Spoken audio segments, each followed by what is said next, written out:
really fucking good. There's this rye that has like sesame seeds on the top of it. That's like one of the best bread that I've ever had. You remember It's kind of expensive, but it's like so transcendent that it doesn't really matter. Wow. I mean, it's like, what else are you gonna spend money on but like groceries right now anyway? Yeah, that's Might as well buy a nice loaf of bread, you know. pretty much where we're at. You don't have to like buy one all the time, but I recommend if you want to like treat yourself. I recommend. These people look familiar. We're streaming now, if that's okay. Oh. Us. That's my public plug for Motzi I was bread. looking at the Motzi bread. You don't have to buy a fancy loaf of bread, but why not? You don't have to, but it is fucking really good if you want to. All right. Well, Connor says that he has something to say about the last section that we read. Well, and it has to do with this section too. Why don't you kick it off? So I feel like all this shit's so trippy. And when he's trying to use the claw, he's squeezing it in his hand and it pricks right here. Right? The second joint of his index finger. So I went to this diagram, which is in Robert Graves' The White Goddess, to see what letter that corresponds with, and it's G, which in the tree alphabet is Gort, which is ivy, which is somehow also related to Amanita muscaria, the mushrooms. Like G is, so it's part of this series, CMG. C is hazel, which is wisdom. M is vine, which is the Dionysian drug, and then Ivy, like Ivy League schools. That's the Apollonian counterpart to the Dionysian drug. So it's an Apollonian ego loss rather than a Dionysian ego loss. And I feel like the section, like the beginning of the section we read for today,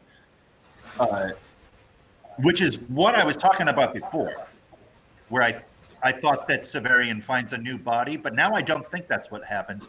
I think that we see the quantum immortality now, but perhaps I'm getting ahead of ourselves. Yeah, I was very turned around about new bodies in this, because it did seem like after he got in Sidero, there was a very clear, he's looking at his own body thinking it's somebody else's.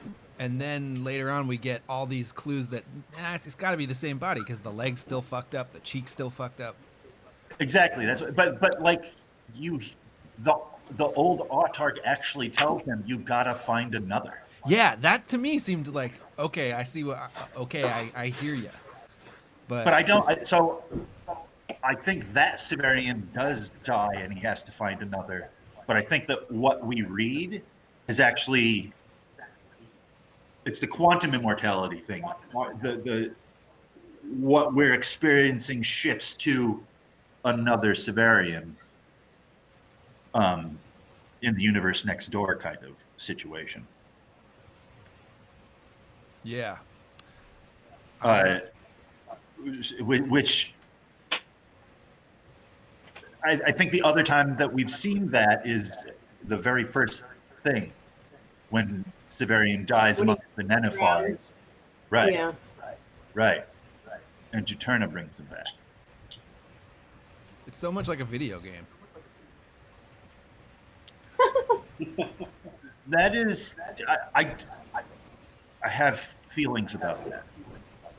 I mean, the closest we have to it now, and certainly something we're obsessed with, like the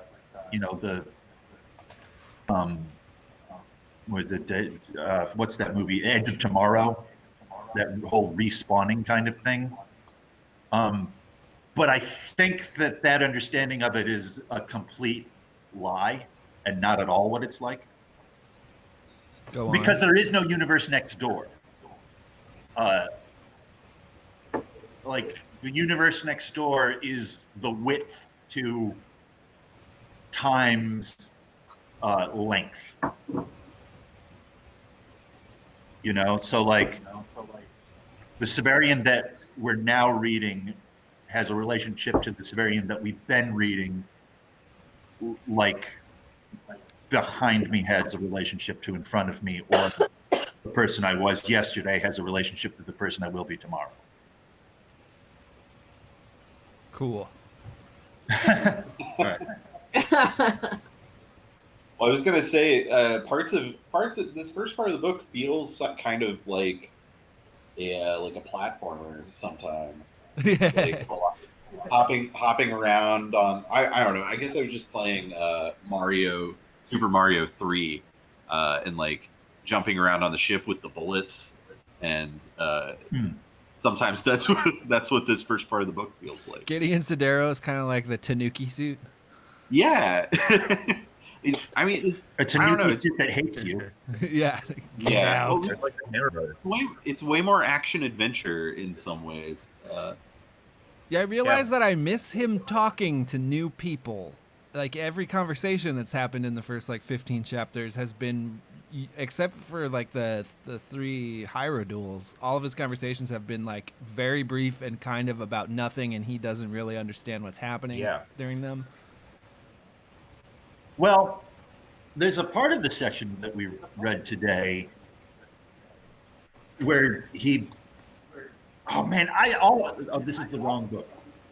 I find this part so confusing. Which part specifically? The part that we read today. Okay. Like from where we left off last time to where we read now, it's all G'd up, you know, it's all trippy. There's a part where he becomes the whole ship. Yeah, that part's really weird. Which the ship is Zadkiel, and Zadkiel is what kills him, but also Zach, which is Zadkiel, is what saves him, and Zach is growing into him, and he is also clearly becoming Zach, which is everything, and then they leave everything, and I don't know. It's just so kind of a fever dream. This whole section is just full of ideas, and it's jumping around all over the place. So it seems dreamlike to me. Well, I mean, there are dreams in it. There's dreams in it too, and there's dreams that are like waking things, and waking things that are like dreaming things. Yeah. But I mean, I guess it makes sense if you're like outside of time. I mean, there's gotta like if you're existing outside of time and kind of like between universes or whatever. But I brought that up because what Ryan said about how he doesn't meet new people and there's no conversation. I think that's important because he is all of them. There are no new people because Severian is everyone. Yeah. That's all.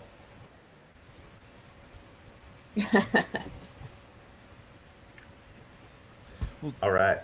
Do you want to like go through it? Do you want to try to like comb through it? I feel like we should probably start and then move forward, because last time we didn't do that, and I mean we were like in zero gravity, spinning around, grabbing at masts, flying by them, always at danger of like spinning forever away from the ship and never being able to get back. Yeah. Yeah. So you barely grab the little rope. You barely grab the little rope, and you're like, I still feel like I'm gonna die. But it is incredibly hard to go through this linearly, I think. Yeah. Because of everything we just said. But anyways, I just wanted to bring up that G thing before we got into what we read today anyhow, because that was part of yesterday's reading. Yeah, that was neat. Nothing but a G thing. Also, just goes further. I just don't understand people who think that you can read this without seeing that Robert Graves is all over it. You know, just every single thing about it follows what Robert Graves says is real. You think there's like a lot of people who think that, or it's just like I don't think that most people who are fans of this book think it's difficult to be a fan of this book and a fan of the White Goddess. And yet, here you are. Yeah. Well, Connor's what do you Connor's want? really a unique individual. Thank you. Sure. Why do you think that? Well, I think that this book appeals to libertarian engineer Catholics. Oh yeah, right. Like the type, like a lot, like there's a big demographic of people. It's not that they're, it's not that the books don't have a like an overlap, a potential overlap. It's just that there's like a type of Gene Wolfe reader who can't be a Robert Graves reader. Right. This is just considered such hippie ass stuff. I mean, like right in the beginning of this, he says, look, everybody who likes logic, everybody who reveres academia, you can't read this book. This is poetic logic. There's big sections of it that are based in axioms, which I completely made up out of nothing. And can only say that they're true because they are so beautiful, and truth is beauty. And that's all the proof that I have of this, is that it's so beautiful, so it has to be true. And if you can't accept the way in which that is true, then you can't accept the White Goddess, I think.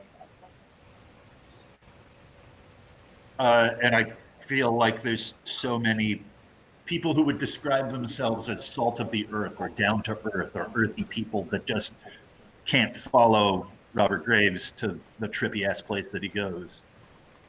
And so they reject him wholly. But I don't think that Gene Wolfe does. Yeah, well, I also don't think that that's like. And I think he lies about it. Yeah. I do. You think Wolf lies about it? I do. I think that he doesn't want people to know that he's a secret adherent of the prehistoric witch cult. Oh, because the other thing I wanted to say about the pricking of the finger in the G spot is that so in Margaret Murray's hypothesis of the prehistoric European witch cult, one of the things is the witch mark.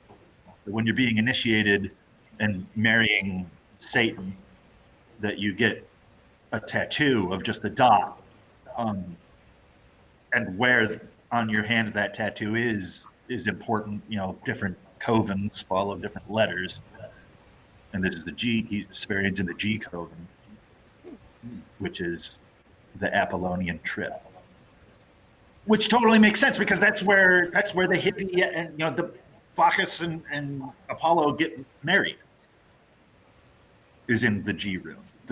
The drugs that professors take. It seems like, I mean, that's kind of that's what fiction is, right? Potentially. And then, yeah. I hadn't thought of it that way, and I'm going to have to think a lot more about that. I mean, Gene clearly has a lot of thoughts about fiction and like what that means. So I don't know. I mean, There's a reason that you have to. There's a reason that you're like a lifelong engineer, but in order to express certain ideas, you can't express them in like engineering language. There's a reason for that. And I feel like if you go too hard into the weird like technical readings of the books or whatever, then you miss the whole fucking point. And that's kind of like, I feel like this book is like, I don't know, I feel like Gene's kind of like launching into, I don't know, it feels so much more like fiction to me. Like the first book feels like, I mean, it is fiction, but it's like a weird, like I've had such a hard time putting my finger on what the different vibe is with this. And like this feels like a sci-fi adventure story in a way that the Book of the New Sun doesn't. Yeah, totally. I feel like that's launching into like this is the we're fucking having a party here. Like this is a fiction party that we're starting. And before there's like there's a lot of like this interplay between like what Severian says and what he means and whether it's real or not. And it's all a story that he's telling, but it's a story of his own life. And this, I think, we're at a point where, like, I don't know. Like, I think almost nothing Severian says should be taken as like a literal representation of what's happening to him. Or maybe if it's complicated. Wait, Mark, you're saying that you think that nothing in Urth of the New Sun can be relied upon? Well, it's like I think it feels like Severian's writing a genre novel. Like Yeah. before he was writing an autobiography, and now he's writing a genre novel. And it Oh, you think this seems less sincere? Like you think that the author Severian is just straight up making up this whole thing? I'm not necessarily I don't know if I'm gonna like fully put all my weight Right. on that idea, but I think that like Yeah. he, at least at this point, he's embracing this like as a writer, quote unquote writer. Severian seems to be embracing this like um this more like fictional mode. Yeah. So before, where it felt like he was lying, now it feels like or like sort of like lying to himself or willingly like not engaging with the facts of what are happening. Now he's all like, I'm gonna roll with it. I'm gonna enjoy these weird things. I'm not. It's not like it never feels like he's lying here. It feels like he's just trying to tell a good story. Well, I mean, he certainly kind of aggrandizes himself throughout this book. I mean, there's a lot of opportunity for someone to be just telling like a cool, the kind of story where they're like always winning. Like Yeah. he's in so many dangerous situations, you know, women are instantly attracted to him, like Gunny. Um, he's always like figuring things out. He's always outsmarting everyone around him. And he's always at the But he center. does that in the first books He too. does. Yeah, I mean, I feel like that's not. That's not a change. That's why he's so annoying. Yeah, I'm just saying that's like a different. It's still like an opportunity for him as an author to like I don't know pump himself up really hard. Yeah, I maybe it's like I don't know. It's a little bit of a shift because I feel like in the first four he's the center of the story, and here he is the center of the story, but there's also a lot of stuff happening that he isn't like actually the most important part of. So I don't know. This is a half baked idea for sure, but I don't know. I mean, That's interesting. It's I think important to think about because the relationship between Gene Wolfe, the author, and Severian, the author, in the Book of the New Sun, is important to think about, and it's important, and the style of the Book of the New Sun as it's written by Severian, is super important, and this book has a completely different writing style. That's how I read it. I mean, it's almost like a different book. You could tell me a different author wrote it, really. Yeah. But it's good to think about. I mean, Severian, the author, if that is who wrote this, has crafted something completely different. Why? Yeah. Well, he's also, as we talked about, a different person at this point. I mean, he's exactly. That's one theory. Yeah. I mean, it's just true. Yeah, it is true. And true many times over, I think. Right. Because he's also writing this from the perspective of Ushas rather than Urth. Right. And what is that? Like I don't feel like I fully understand what the New Sun is yet. Like where it is in relation to us? You mean physically? Huh? You mean like literally? And metaphysically too. I mean, this is a story about someone who is traveling the boundary where the physical becomes the figurative, right? And Ryan came up with that idea last time about how, like, Severian doesn't live in Asaya. He lives in Maria, right? Yeah. He doesn't live in the Earth world. He doesn't live in the realm of action. He lives in the realm of creation, the emotional world, because he's a story. Yeah. And I think Right. that WOLFE is like a thing running through all of these books, which I guess is more clear in this one, or more focused, or at least maybe he's trying to draw our focus to it more, is that world is as real as ours, and that Severian trying to understand himself is like us trying to understand ourselves, and he like the things that what might feel are fiction or even like thought experiments are still part of a continuity of reality that is as valid as anything that occurs in our plane. Yeah.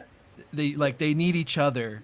They both exist, and kind of I feel like it's hard to talk about because our default idea about the imagination in our culture, I think the thing that we're given, and the thing that like almost all pop culture predicates itself on, is that like imaginary things are child's play. There's sort of like babbling nonsense that a child would come up with, and sometimes you can make them into a television show about people that fly, and that's a good way to waste your time for a little while, or like it might be interesting to think about, you know, to distract yourself, but that ultimately those things are totally dispensable and irrelevant to reality for the most part. And I think WOLFE is in complete opposition to that belief. I agree with that. And I think this story. relates to what Mark was saying. And like, we think of the imaginary as lie, but sometimes it's story, and story can get you to a truth that is truer than the real world. That feels pretty Greavesy too. Fiction is the only nonfiction. Right. Yeah. Right. That's my personal. And that feels like Graves' idea too, that like it's so beautiful it must be true. Sure. I feel like a That- lot. That's just my interpretation of Graves too. That's John Keats's idea too in the Ode to a Grecian Urn. The last line of which is beauty, truth. Truth is beauty. That is all you need, all you can know, and all you need to know. But the premise of that poem is that he's just looking at a cool old Grecian urn, and it's covered with all these images of people doing stuff, and he's thinking to himself like, I have no idea what all these people are doing. I have no idea what the person who made this was thinking about. I don't know anything about this thing, but it's still here. And the reason it survived through all these ages, just because it was so well made and it's so beautiful and it's like so true, you know? But he doesn't know anything about it. It's like it's a mysterious object. But anyway, I mean, that seems related to what you're talking about. You don't want to with read grades. the plaque next to it, so just thinking about it. Yeah, no spark notes. Come on, Jack. Come on, Jack. I love that poem. Yeah, cool. Well, should we talk about the empty sleeve then? Yeah. It's not so Yeah. correct. Yeah, I feel like Ryan really wanted to talk about Sidera, about him getting inside Sidera. Putting on the living Which he- armor. He becomes He Iron always Man. uses that language. It's like, I got inside Sidero. I'm inside Sidero right now. I think that it's like one of, and this connects a lot to to Long Sun. I think that we start like in this section that we've read. I feel like there's a few things that are like WOLFE themes, like his sort of some of his big obsessions, and and the stuff that is in the New Sun, and then gets revisited in a different way in Long Sun. And I feel like a lot of that stuff here, he's kind of like, I don't know, he's like bringing it out in front. And the getting in Sidero thing, I think, is a big.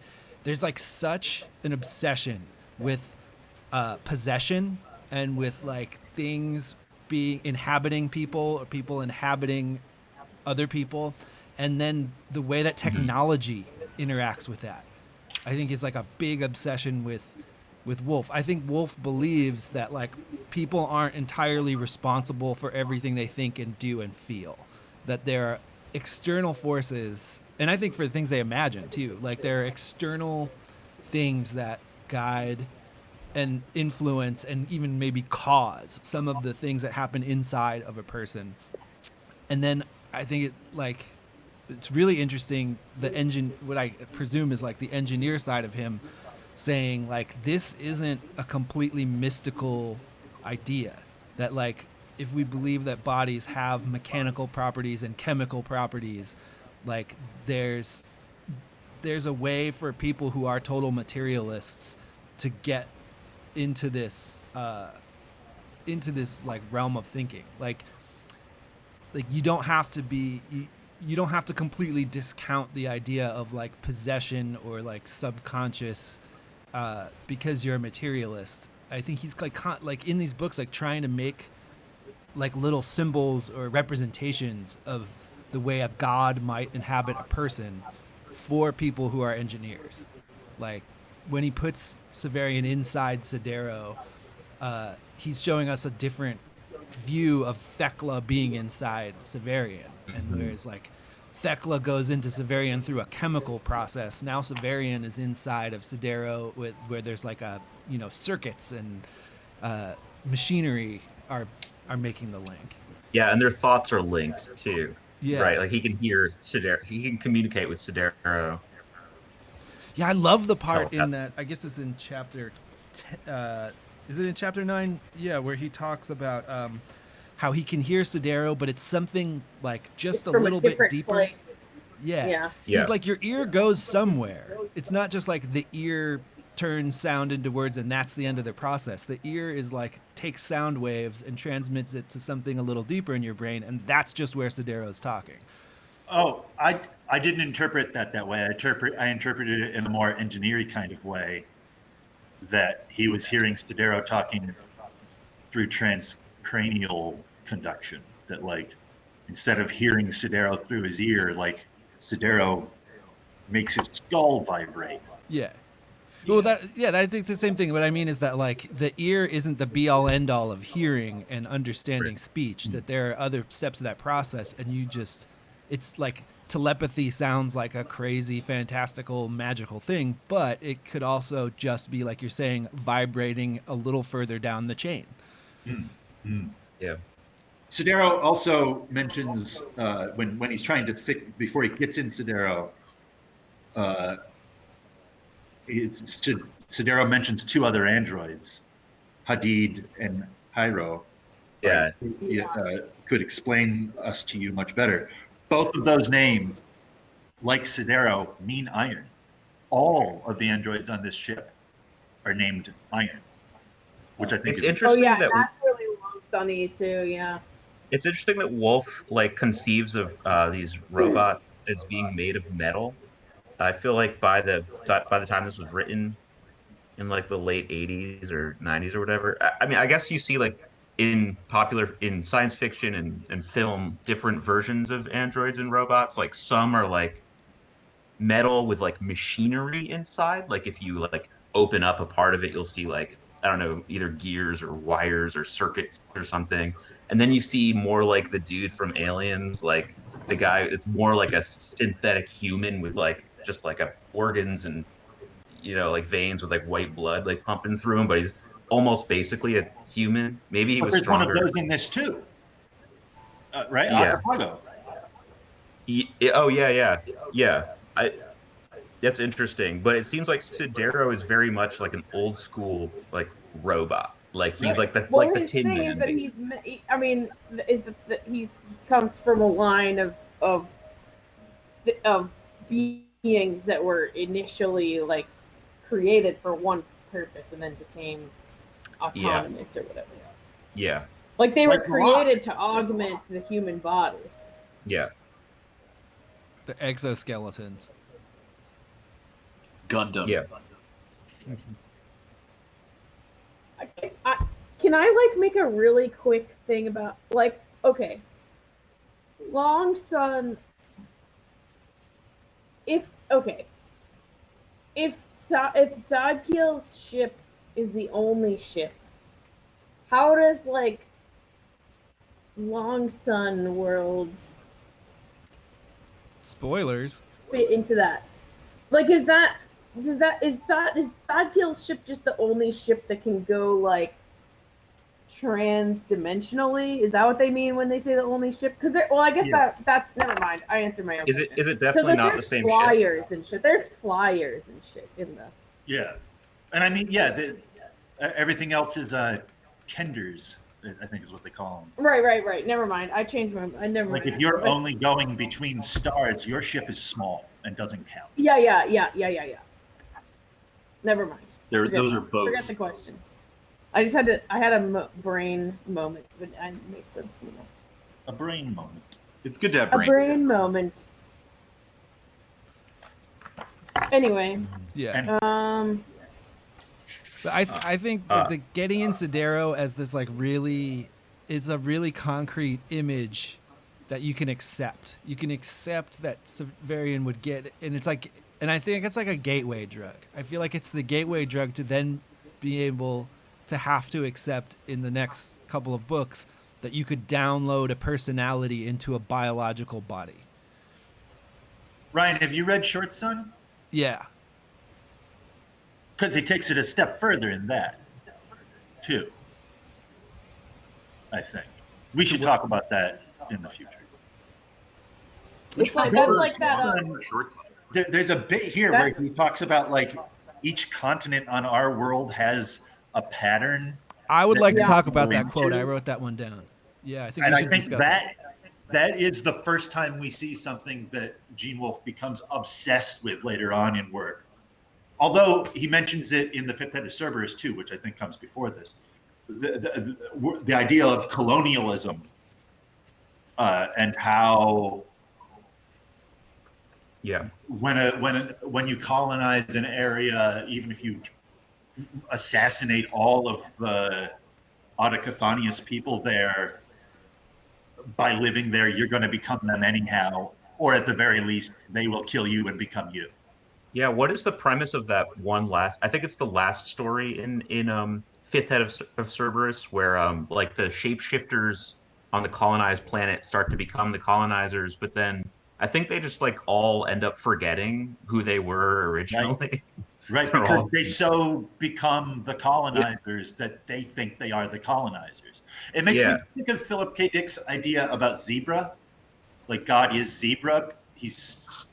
God's so disguised to blend into the world that he is the world. Mm-hmm. Because his disguise is so good.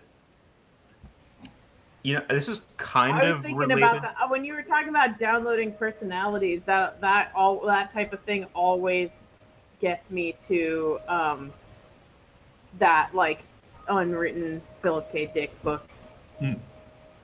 The cry of the Owl owl. in the daylight. The owl in the daylight.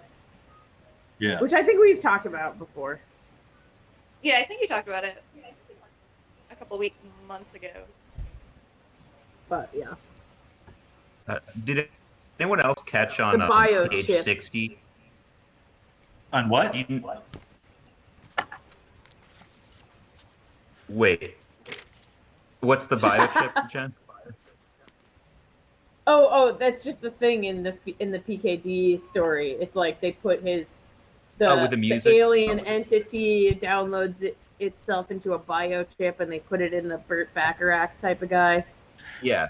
But then at the end, when the guy's body is gonna give out because of the strain of the brain, his personality is put onto a biochip and put into an alien. It's awesome. But Anyway. I think kind of related, not really, but just another interesting idea about evolution is on page 60 when Sev is talking to Sidero, and Sidero is basically describing how their consciousnesses have evolved, like the robots, that the kind of robot that he is. And Severian mentions that his humans have also evolved, but he seems to think not from monkeys because they're there still, which is like a creationist argument, like a really basic creationist argument. We didn't evolve from monkeys. We evolved from apes. Yeah, there's monkeys and apes. Oh, they're different? Yeah. Okay. Yeah, monkeys are a different branch from us. Different branch. Okay. They split off before we do. And Neanderthals were Okay, another so- branch still, right? Neanderthals are a lot closer to us because, like, we are genetically compatible with Neanderthals. Right, but we're not the same species. We're not the same, but like, we have Neanderthal DNA in us. Like, the way that the Neanderthals disappeared is that we just bred with them, and the Cro-Magnon genes beat out the Neanderthal genes. Oh, but, But we it's also because we can talk. we also competed though and got rid of them that way. No, that's not a popular idea anymore. I like that idea. I mean, but it's also Gene didn't We know were about such it. good friends. We were Huh? such good friends that one of them just went away. Okay, Well, okay, we were you can like- have it. You can have it. We got along We too had well. sex with them until they became us. Is the popular academic idea Oh my now? god. I mean, that's very good friends, I suppose. Or Yeah, I mean, very it might. good And there was a third kind of person too, called Denisonian man, which we know. All we have is one jawbone from Central Asia. But so there was at one point in the Mesolithic period, there were three races of people living: humans, elves, and dwarves. And it's just that the humans fucked everybody until everybody were humans. That sounds about right. Yeah. That tracks. I also talking about this evolution thing. We're watching this going on in real time in this story. Zach, who is split off from Zadkiel, is evolving into Severian. right. And every time we see him, he's further along in that process. Also, when Severian is in Sidero, the thing that kills him is Zadkiel, right? Elaborate on that, because the The winged being. Yeah, the very old man with enormous wings. But well,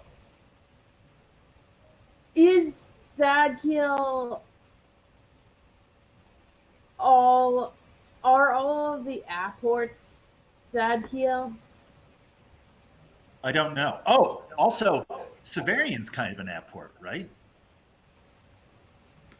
It's like the first thing we know is that he throws himself off of the ship. I feel like Severian dies in every chapter.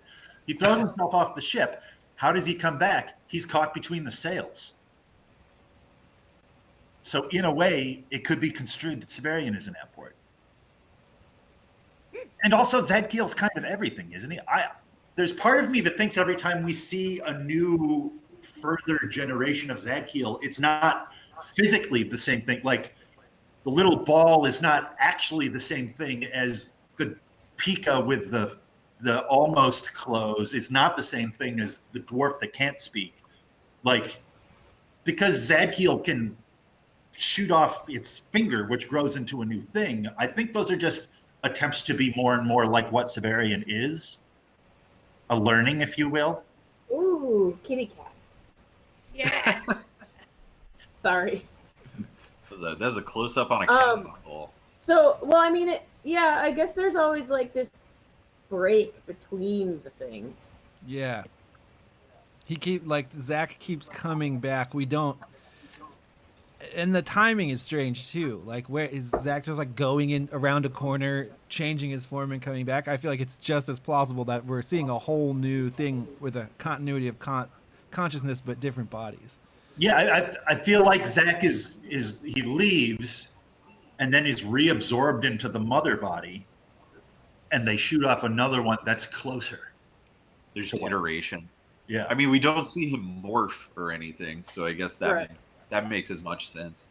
Also, there's the trippy part where the captain's like, "Who is the captain of the ship?" Yeah. Where he actually says to Severian, "You're not the one that's going to stand trial. I'm the one that stands trial." Yeah. Mm-hmm.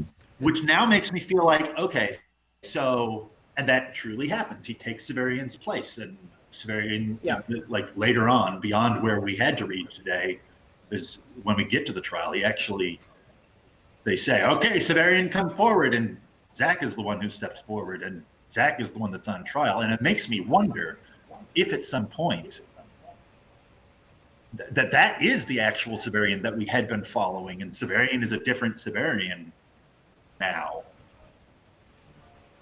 Well, Gunny says that at the end of this section too. Gunny's like, "Well, how do you know? Like, we're going in and out of time. Yeah.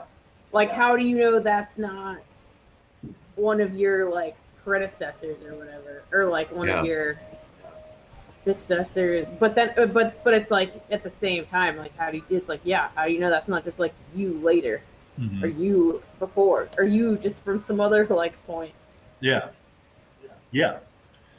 Because Gunny has met, Gunny's met one of some of when she first meets Severian, he's a different Severian. Yeah. That we don't know yet. That's another like theme of WOLFE that I think he's laying out very foregrounding in this section is this obsession he has with the flipping of master and servant. Like, there's that whole business in the I forget which book it's in New Sun, where he talks about how if you do someone a great kindness, you're their like in their thrall forever. Yeah. And like that's a Chinese idea. Yeah, and WOLFE, like, that seems to be a really important part of his cosmic view, is like constantly.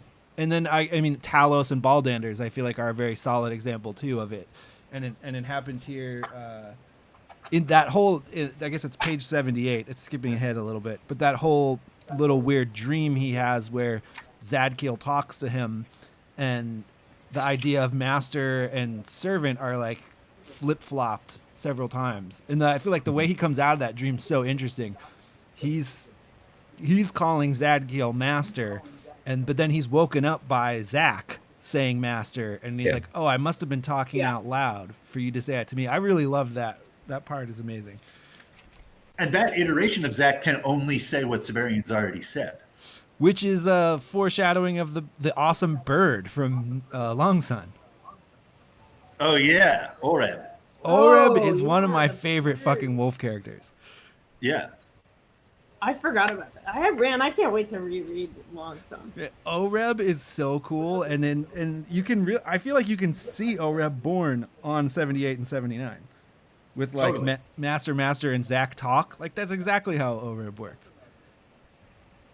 This is a severe tangent. I think that the last character standing in the whole solar cycle at the end of Short Sun is Oreb. That's why the end of it is just screaming fish over and over again. Or maybe that's how like Disney could do this whole thing, is just retell the entire story from the point of view of the talking bird. Shit. Yeah. That character is undeniable. Like a bird that only repeats like the last word someone has said to it, and yet is able to express like a huge array of totally relevant feelings and insights at every situation. And that at times has gods downloaded into it. So cool. Zach kind of starts off like a Disney character in this. Oh yeah. Like he's like these like animal sidekick who's like instantly loyal Totally to cute, Severian. totally cute. Just like, hey man. Yeah, He's like a snarf kind of thing for. that's a for bad minute. bad man. Bad man. Interesting you bring up the word loyal too, right? Because he's the whole idea of loyalty, where like Severian has to swear loyalty to the ship, and he's like, I don't understand how you can swear loyalty to just an object, which is absurd because when you swear loyalty, like I don't know how you can swear something to something that's just stone and metal and wood, but like when you swear loyalty to your country, what do you say? Like, I don't know why you'd swear loyalty to a lump of rock in the ocean. It's weird. He also feels bad about it too. He's like he has like a little bit of an apology to Gurlos, maybe. To Gurlo. Malrubius. Yeah, I think it's Malrubius. Oh yeah. Well, that's because every single time he makes an oath to something, he immediately is like, I know I'm gonna break this, and then he thinks about all the other oaths that he's broken. Like that's Severian's pattern thing that he does. The trigger. But I also does that. There's a degree that I think that that's showing how stupid Severian is. Because I think so often when he's breaking his oath, and I can't give you examples of this right now, it's just a feeling that I have. So often when he breaks his oath, that's how he ends up accidentally like keeping his oath. I feel like we've talked about that before. Like the same way in which he's like... Well, but so that has more to do with like him having some kind of like destiny or something. It's like, it's proving that he has that he doesn't actually control whether he keeps the oath or not.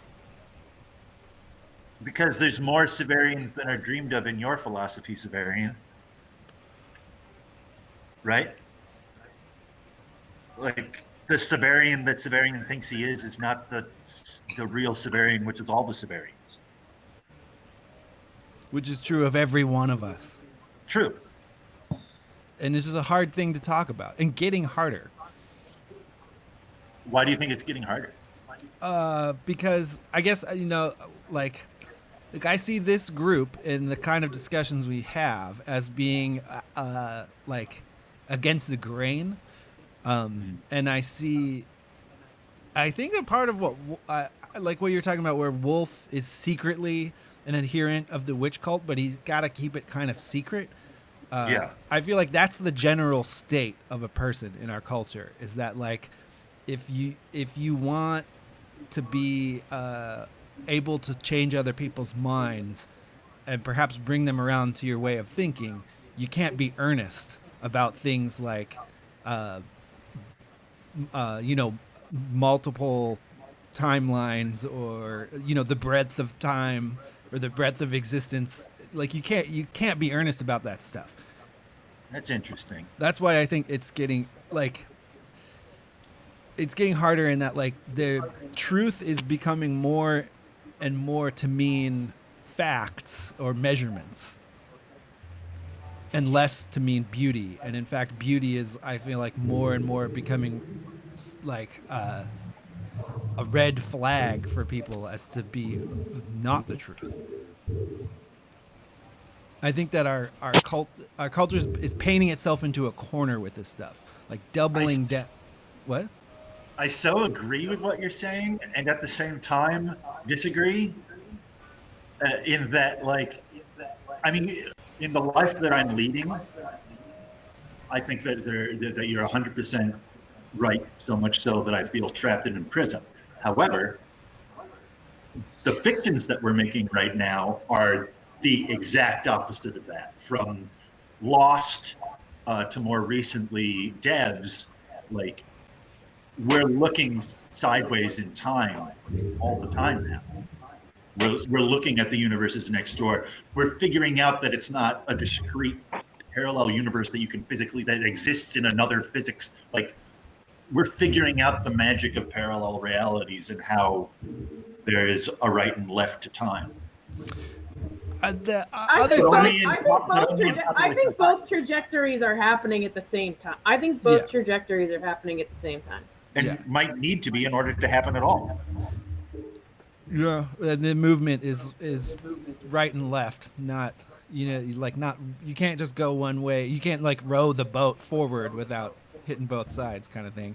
But Well, every action has an equal and opposite reaction. yeah, and the other aspect of this that I think is important, or at least it seems significant to me, is like that the concept of the subconscious did for a few decades seem to exist in the collective vocabulary of concepts, and it really seems like that has fallen away completely. That a heroic ego mindset is so dominant in our discussions of a person and of self that it's actually really difficult to talk with strangers about the possibility that the actions that a third party stranger might take are not consciously motivated. Every single political discussion is predicated on the idea that somebody is doing something wrong on purpose. Any bad thing that's happening in our country can be traced back to a person who is intentionally, maliciously causing a problem for other people so that they can benefit. There's no possibility that someone is sick. They're just evil. Right. Yeah. I mean, to me, that's a big part of why I feel that painting in the corner, why it's getting harder or not harder, but trickier. It's trickier to talk about. Well, I think part of it is that there's a need for it to be all in one corner or the other. It's there's no synthesis between all of the aspects.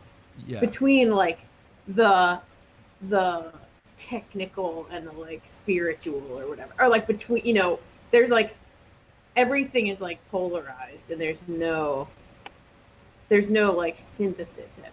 We can't realize that both corners are in the same room. Right. Yeah, or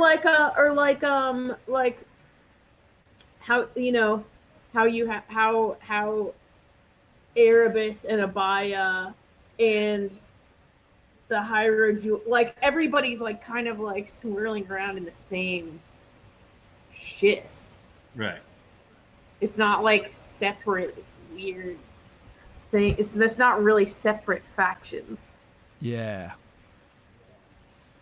It's because but you identify as being a separate faction. What? It's the death of love. I don't know how to talk more about that right now. Well, are you saying love is at the root of synthesis? Yeah, love is attraction. Love is gravity. Empathizing, understanding the person that's not you. Exactly. It's the reason that you need to love your enemy, and it's the only way to defeat your enemy, is because love is understanding and comprehension and acceptance. And when you do that, your enemy is no longer your enemy, it's you. Yeah. Or it's we. Yeah. Twitter makes me feel like we're a far way away from that. Many steps removed. That othering that you're kind of pointing out and critiquing, Ryan, I feel like that's just, that othering is just part of a current problem just in humanity in general that we're just trying to work through, which is this overall idea of individuality, which I think just leads to a lot of conflict, and just conflict begets conflict. And like you're saying, you're talking about trying to change people's minds. That's never, it just doesn't seem to work to kind of argue, yeah. You end up putting it doesn't seem to be working. Yeah, that's not it. it's really frustrating that like there's so many people who have what I would consider to be like a morality that I relate to, but then their Right. whole plan of what to do with that morality is just to be right as much and as loudly as possible. And To that win. yeah, and that Yeah. like at some point like some cosmic arbiter is going to lower from the sky and be like, you have 100 points, you only have 90, this is the Right. way we're going. Like, And it's even hard to have conversations like this though without playing into that, you yeah. know, like because then you're still like those people, you know, Mhm. you're still like the the old man yelling at the cloud, you know, like if those people only understood, you know, like Yep. it's hard to break out of. Like it's like an ingrained human thing that we're like stuck in right now. Well, it's some of it I think goes back to William Blake, and which I think that Wolf is like reaching to this place a lot, where William Blake's talking about our problem is that we stop at a surface and we say, okay, I see the surface of a thing, that's what's real. I can't see what's under that surface, so that's maybe not real. That's kind of up for debate. It's like what's important is on the surface. Yeah. And that, I mean, that was like the thing that was driving William Blake insane. His whole life was seeing that like that was the way everyone had their arguments, was like ignoring anything that wasn't on the surface.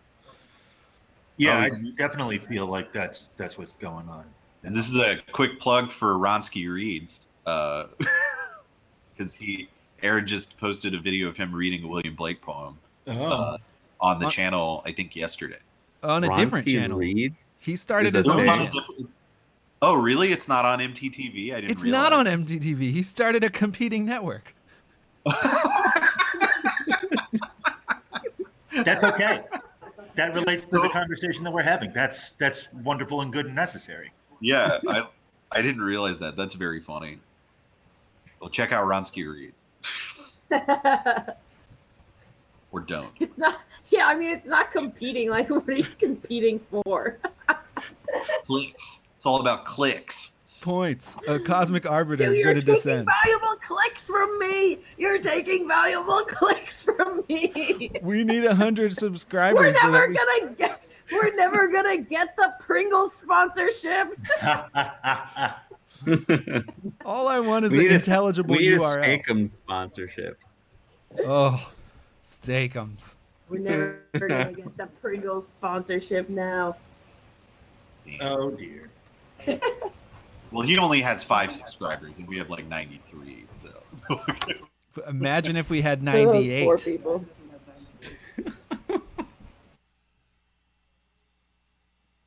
I don't know how to imagine that.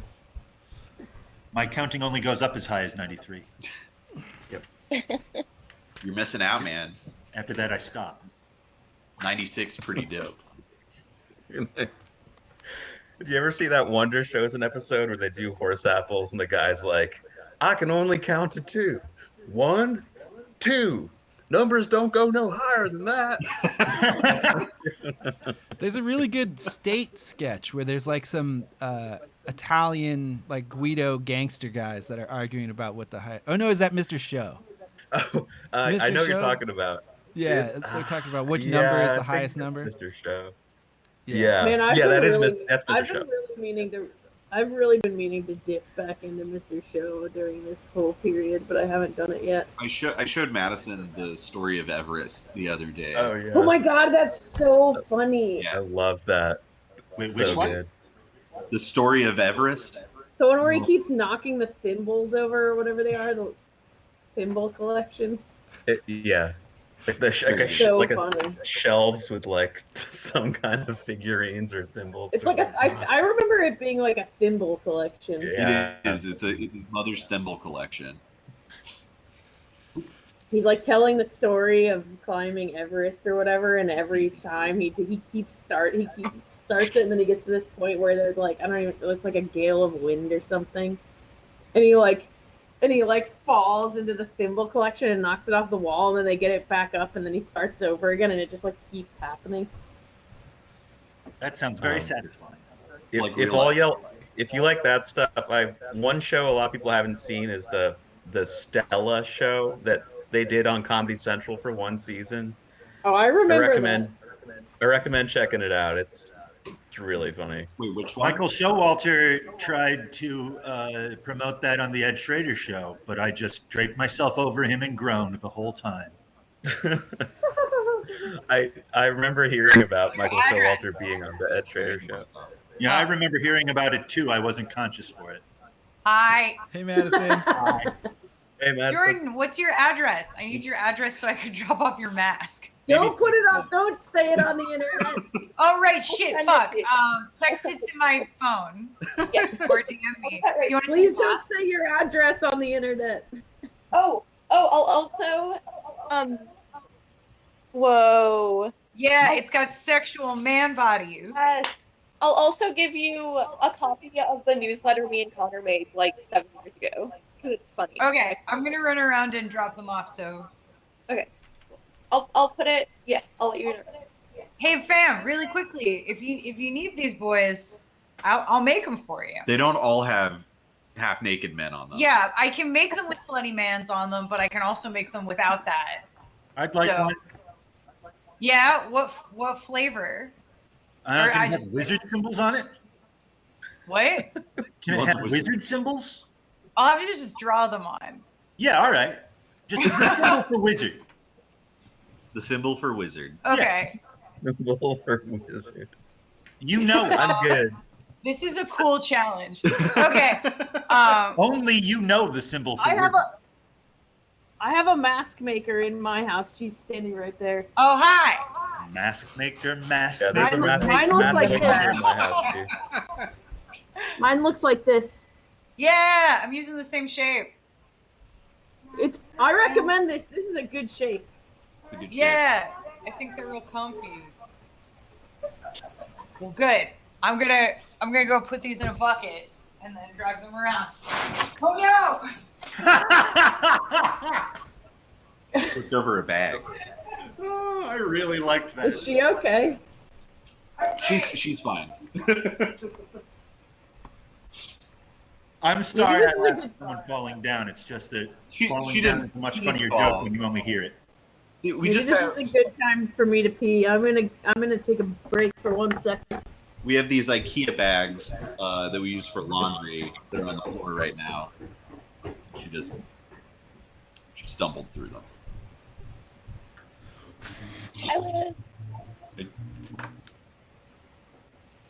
What do we want to talk about next? The next chapter, I suppose. We kind of hit a lot of the points I wrote down from all of the chapters. What I guess. See, it's so crazy to me that y'all are talking about that this is a much more normal linear sci-fi adventure story, because to me it's not.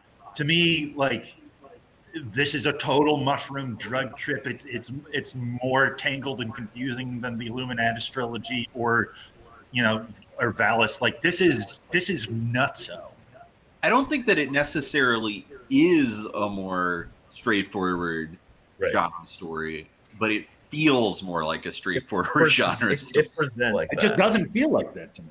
It feels like someone is telling you about higher physics through the Kabbalah, and I don't know that there's a story there.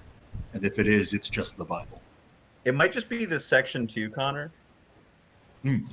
Like maybe in the second half, I think maybe people will start to feel a little bit more drugged out. Although I do agree with you. I mean, I think this is like really dreamlike and weird, especially as we get into like the later chapters of the section that we read today.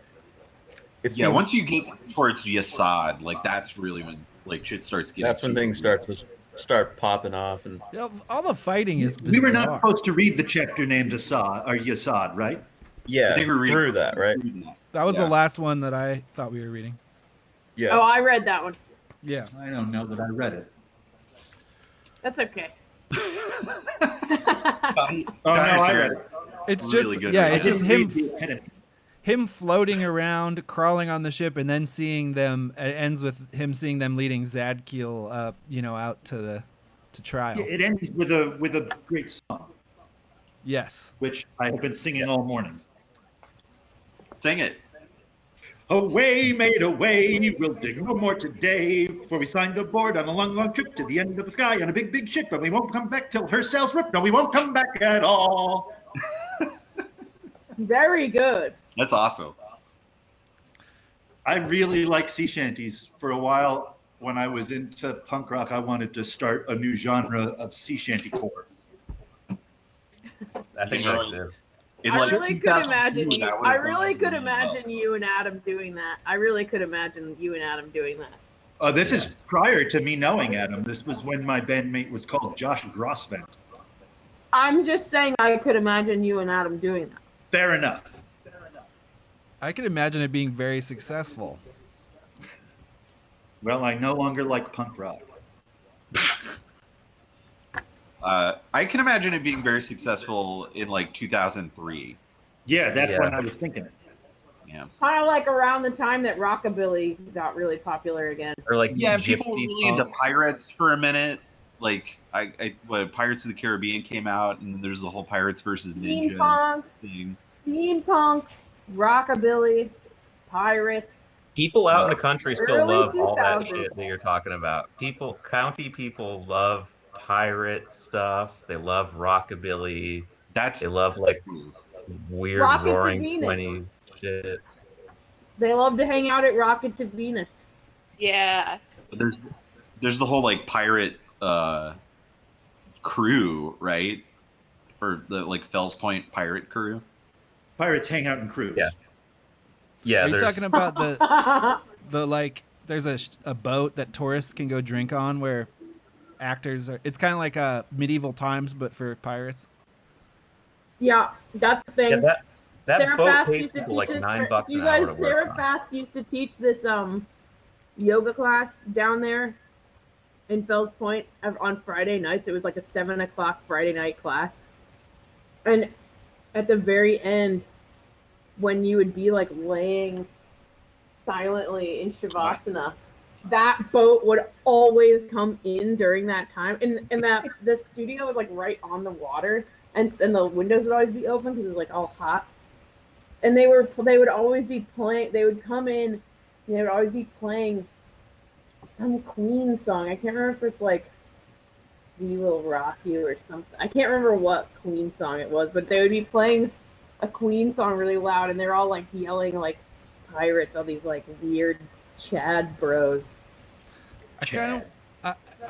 If we have to get jobs again this summer, I was thinking about applying there. No, I've looked into it. They pay like $8 or $9 an hour to work on the pirate ship, which Oh. I don't mean to turn my nose up at that kind of money, but I'm just saying it's It's not worth enough. it. yeah. I mean, probably not to hang out with a bunch of like Chads that wore their like striped shirts to look like pirates. I mean, Ryan, I would recommend being a ghost tour guide first. At least that pays decently. Yeah. Some job where I can pretend to be something that, I couldn't actually ever really be. That's An my, office. Like a car salesman. You should be a car salesman. Do you think they'd let me? I don't have a car. Well, All the more better. You might be able to get a car. this is where the pretending comes in. Yeah. Yeah, pretend you have a car. Yeah, pretend you're a guy who has a car. Pretend you are a car. Yeah. And then you're selling Takes your one to know. people into slavery. So you always kind of have a little bit of meanness that you got to throw to anybody buying a car. Keep trying to show them the car's teeth. That's a good way to sell a car. Be like, you should buy this car, and I should know I am one. There's no way that pitch can fail.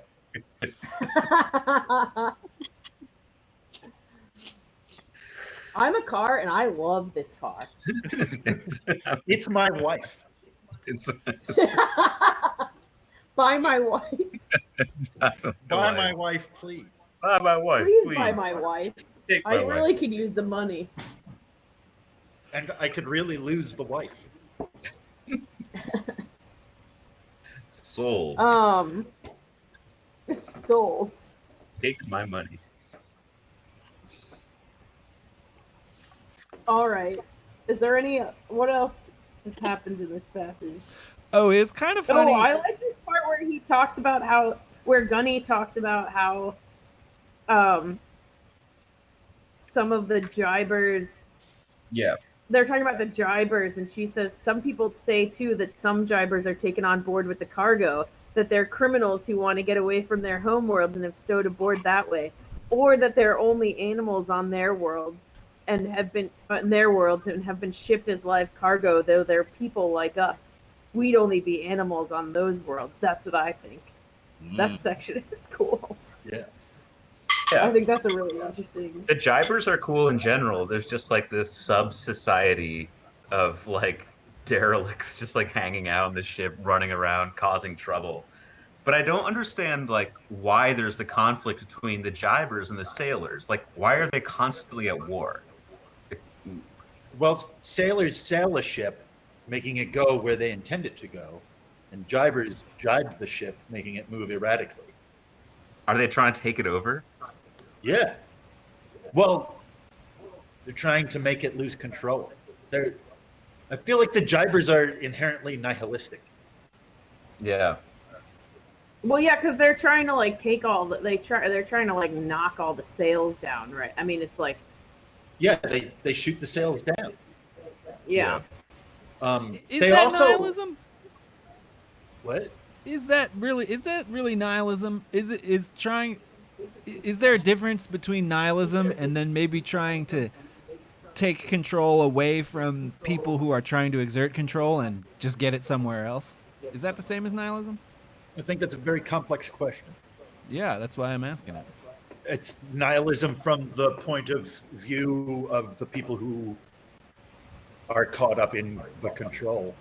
Right, and that's Not why even the people who are in control. That's why I bring it up, is because I feel like my own personal experience with this is in political discussions like on Twitter with strangers who say, if you don't believe, there's like a lot of people, it seems, who basically think if you don't believe in voting for whichever person is good, then you're a nihilist, which I feel like is not nihilism at all. Like, there's so many things you can think that aren't nihilists that would also, that don't end up in voting for Biden, Right.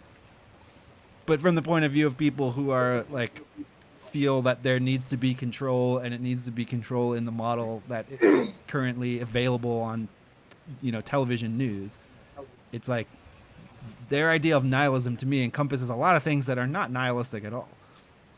And I'm wondering that about the jumpers. If you're under control, things being out of control is nihilism. If you're out of control, there is no nihilism.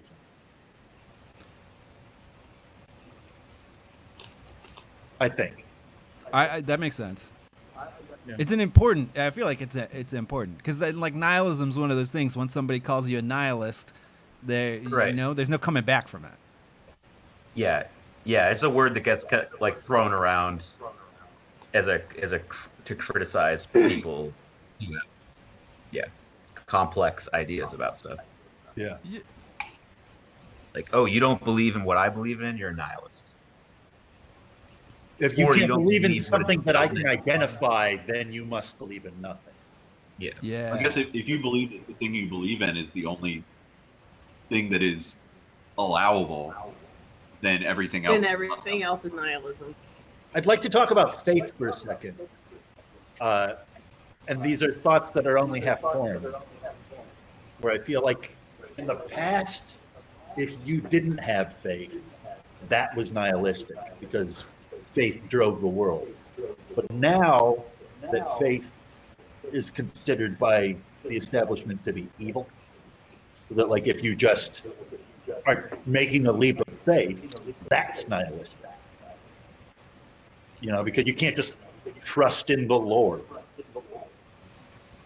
You have to trust in yourself or trust in the president or what have you. You can't just, considering the sparrow now is nihilistic, whereas before, not considering the sparrow was nihilistic. I agree with what you're saying, Connor, but I still feel like the concept of faith is still pretty front and center in a lot of, I don't know, American society at least, or some. But they don't have faith in the ineffable. Like, I feel like you're referring to the born again kind of evangelical set. Yeah, right. Like the church parent type. Those assholes are idolaters that are not worshiping God. They're worshiping the money of the person who's in control of the church. I feel. Right. Yeah. They don't have faith in the ineffable. They aren't putting themselves into the hand of something that they could never possibly understand. They're putting themselves in the hands of Pat Roberts. That was Kierkegaard's whole deal. Is that like if you're not willing to take a leap of faith, if you're not willing, like with Ryan Isaac, if you're not willing to literally kill your own son, then like it's not faith, and it should scare the shit out of you. Like faith is this thing that's supposed to be big and terrifying. Yeah, it's supposed to be goddamn scary. Because gods eat people. Although, I mean, I guess Kierkegaard's sort of in that, pessimism and nihilism aren't the same thing. But Kierkegaard had this Christian pessimism, which was totally different thing too. And I think that's not usually not something that's really embraced in mainstream religion. I think I missed the subject of that. There was one word that I didn't hear. Pessimism. And what is Christian pessimism? It's Kierkegaard's view of this, like this idea that the thing that most people call faith is not actually faith, and to actually have faith is to put your stock in something that is absolutely terrifying. Right.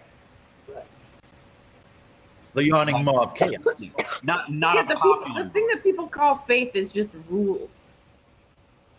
Yeah. Like it just has to do with rules, like but it's just a different set of rules that aren't like science or whatever. It's just like that's all it means to people, to like a Nancy Pelosi. Like when Nancy Pelosi is talking about like her faith or whatever, she's not talking about God. Yeah. Yeah, they cut themselves off from God because of orthopraxy. It's just about what you're doing. It's not about. It's what Ryan was talking. It's what's driving William Blake insane. That it's the only thing that exists is what you're doing, not all the many worlds that are inside of you. I think everything just froze. Did it? I read you. I think Mark muted his microphone. I did for a second. I was talking to Madison. Oh, hi, Madison. Hi. I'm just here for a sec. I'm here for a good time, not a long time. Wow. I'm wearing Mark's middle school hat. Yeah, I was really in Rage Against the Machine. It's really Fucking cool. check out the back. Freak. Frank. Yes. Frank. I know you're jealous. Yeah, 2001 was a cool time.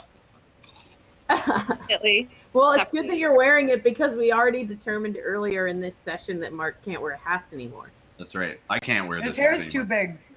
Got too many hairs. You Okay, guys want to know something? You guys want to know something funny? I kept making jokes.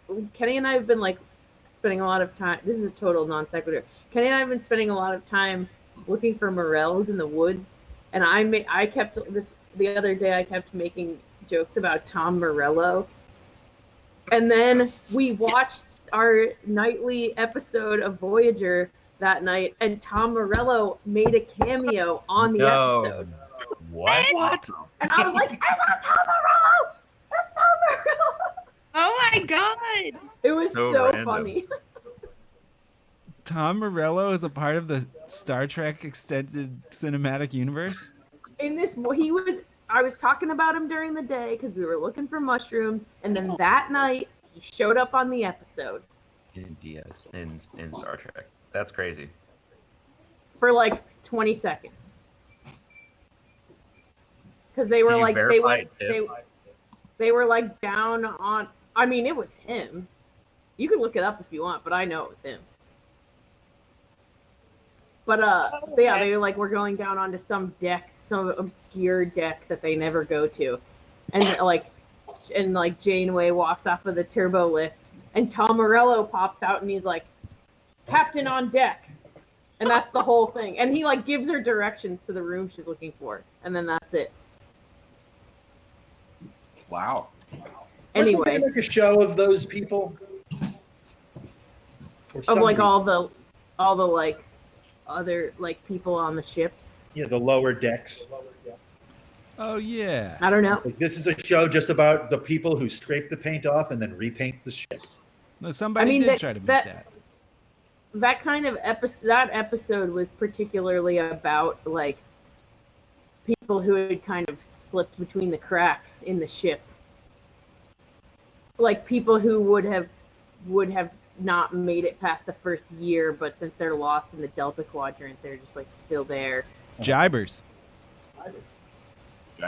Well, they're not exactly jibers, but they're on their way. Anyway, we don't have to talk about that anymore, but I just thought you guys should know that I called Tom Morello into being on Star Trek. Oh, hey, so is it true that the jibers are like mules? Like their kids are fucked up? Why is that Some of them. No, she's saying that there's there's all kinds of different jibers.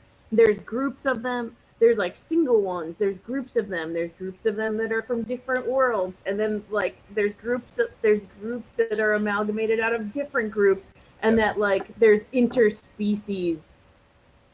Yeah. Breeding going on. Yeah, so and a then jiber can have a that kid like with another if that's jiber. like a mule, it's like Right. yeah, if you're like a product of two species, then you're Also, sterile. I'm very excited about the term they use, mutie, for them, because it They means can't talk. well, some of them it might be because some of them can't talk, but it also Sidero, I think, says that mutie is kind of related to mutineer because they are in mutiny. Yeah, But he then says also- mutist. Yeah, mutants. They're mutated people. No, he said he says mutist. Right, but that M-U-T-I-S. Like word mutineer. mutineer. Yeah. I just got real excited about the pithiness of that term. Yeah, like WOLFE is trying to invoke all those things at once. Yeah. That's all I have to say about that. Oh, I do think that they're the Vodalari of this story. Yeah. Sure. They're So, I trying don't- to make the thing not happen. They're the people trying to make the thing that's happening not happen. Also, I think that amongst their number, like Idus is kind of with them, and so is Hethor. I think we see a flash of Hethor in the section we read. Yeah. Yeah, is that Yeah, we Hethor? do. He says, yeah, a Yeah. sailor with gray hair like Hethor's has a line, Tom Morello style, for 1 second. Well, He Isn't it that? He does. He Isn't talks it in that- like Tom Morello. Isn't it that Sidero, he asks for directions someplace, and another person said, "I can't give you those directions because that would kill you," and then Hethor is the one who's like, "These are the directions," Yeah. which I thought was interesting. Now, in that talk where Gunny's talking to Sev about the jibers, she also kind of breaks down how time works differently for different people on the ship, which I had a hard time wrapping my head around. Oh, Like, then you first- should watch. You should watch Avengers Endgame. I haven't seen it. The ancient one, played by Tilda Swinton, gives the same explanation of how time works. But Or they're on the even, same ship. The Incredible Hulk also talks about it. Can you just give the explanation so I don't have to sit through 5 hours of Avengers? I mean, okay, here's in relativity, right? It's like if you're on the same ship, right? You're experiencing time the same, right? Like, how come it works differently for some people? Like, some people grow old. Some people grow old and then get young again. Some people don't age at all. It doesn't. I don't know. I don't understand it. If you go back to the past and change that past, it doesn't change your future because that past is your future. Hmm. Yeah. Right. So like. So it has to do with their actions on the ship? Timelines are, there is no objective timeline. Timelines are subjective. So like Back to the Future can't happen kind of thing, you know? Mm-hmm. Like you're always traveling forward through your time, even if you go to other people's pasts, it's still your future. Yeah. And even if you go back to your past, that past is the future. Timeline is your experience, and although there is an objective sequence of events that you can skip around in, your experience is still always going to be a straight line, or else you destroy yourself and the experience that you had and start having a different line of experience. But maybe I'm wrong, but it seems like based on Gunny's description, you could have 3 different sailors. One sailor progresses in age regularly. One sailor gets older and then gets younger again, and in the same amount of what we might describe as like one linear chunk of time. Her body doesn't get younger because it's moving backwards in time. Like her right. I think that's an important moving forward. Like even if her body got younger, that's an important distinction. That's an important distinction. Like Gunny is getting older, but her body is getting younger. Because later on we go back and we do hang out with the younger Gunny. And I think that important things about this are said at that point. Like our Gunny meets Burgundafara when Burgundafara gets on the ship. And because of that, she becomes a different Burgundafara. Like this is something that is discussed in the last third of the book. Okay. Yeah, it just, and I think that is good to bring up though, Connor, that they are all still aging in terms of like accumulating experience and living, I guess. Right. But I guess they're saying that the bodies react differently to time on the ship or something. Right. Although also, like, how much do we know that like, how much do we know that if like, you don't watch someone age or de-age, you just meet someone and you know that this person is the same as the person that I met before, except it's like this. It's like the Zach thing. It's like the Zach thing. Exactly. Okay. Yeah, that's big.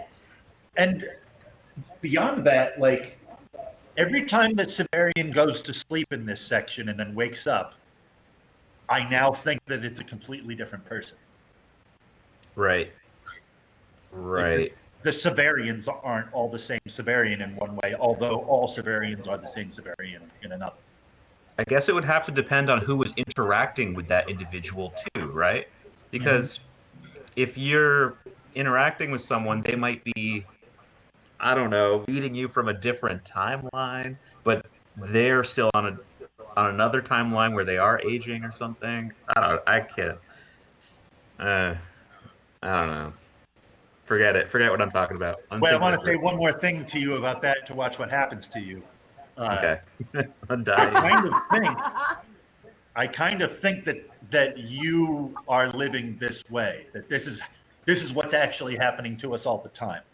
And that because it makes us clutch our head like you are, we just our evolution has allowed us to ignore it. Yeah. In order to just survive and in peace. In order for the part of us that lives in the world to survive. Yeah. Like what was giving you a headache just then, that's nirvana. That's heaven. Yeah. That's enlightenment. Feels great. That's where I I gotta lay down. It's coming in now that you have this shiny receiving surface. Yeah, blasting right in through the top. That's right. Like knowledge hurts. Wisdom hurts. That's how you know it's working. Yeah. Medicine's working.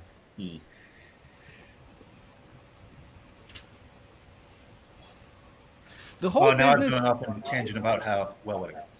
Oh, I was gonna say that it's also trippy how when he's lying down trying to bone Gunny, and then he starts doing the same thing he did to Idas, where he's like, "Oh, you were the one who that person who I didn't know who it was that was maybe trying to kill me before," and they have kind of almost the exact same scene.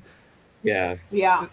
Where he's telling some woman, that person that a couple chapters ago, and it's like not even that long ago. It's like 3 chapters ago. I didn't know who someone was, and it was you, and here is the proof. Yeah. Which is interesting because he is potentially a completely different Severian at that point. Yeah. Right? Doesn't that happen after he died? Yeah. So it could potentially be the same moment, just so many universes over that moment happened with Gunny instead of Idas. And he puts a big emphasis on that she's scarred. Like the whole thing that brings it together, I think, for him is that there's a burn, and he's like, I caused that burn. I didn't see who I caused that burn to, but because you have that burn and because I know what I shot that gun, that means you were that person. Is WOLFE making a bigger point about how we know stuff there? I don't know. Explain what you think. What, like deductive reason? Like you're saying about how like our brains have to make these assumptions. Like we meet Zach in our own lives, we meet a different person, but say, oh, that's all the same person. And I wonder if he's not trying to make some kind of point here with these burns about like how it's these like secondary, like he's kind of like one step removed. He doesn't know Gunny is that person in the hallway because the person in the hallway has anything to do with Gunny. It's because later on Gunny has a wound that he believes he must have inflicted. Right. Like that just seems, I don't know, that seems like a WOLFE game is happening here. Also a Sherlock Holmes game. Yeah. Right. Whereas Sherlock Holmes is like trying to find the bad guy in the plot, I feel like WOLFE is obviously looking for something much bigger. Yeah. He's looking for God. He is, isn't it? He must be, right? I think so.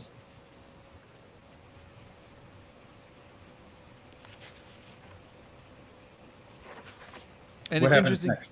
It's interesting too because Idas, in discovering who Idas had been when he didn't know who Idas was, he proves that Idas is a threat, and Idas ends up killing herself over it. And then, but with Gunny, he runs through the same process, but it's determined that Gunny could not be evil, and thus he realizes they're in love. And Idas has a burnt hand, right? And the part of action, and Gunny has a burnt heart. Ah. And then there's Pern with the bitten hand. Oh, yeah. Yeah. Which proves that all the Zacks are one Zack.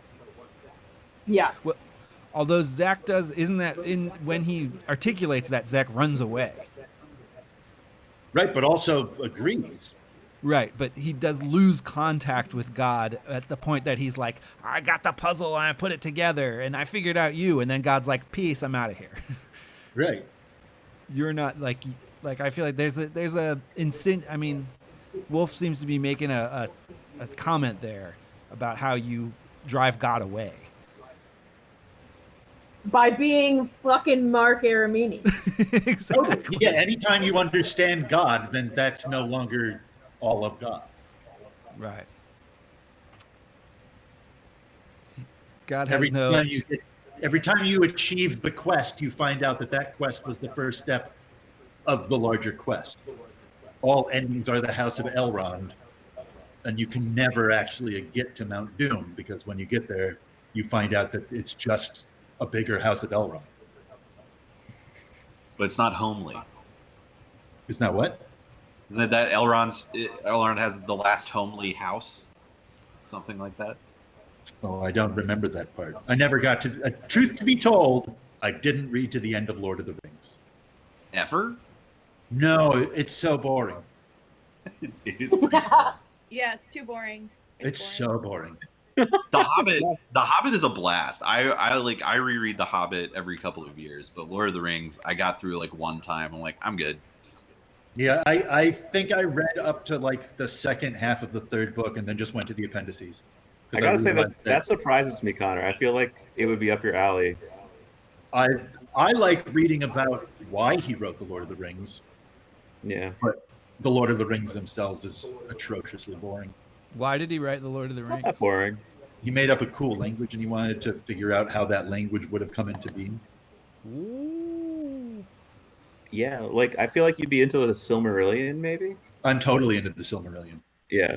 Okay. That's like more like a Bible, a weird pastiche fantasy Bible.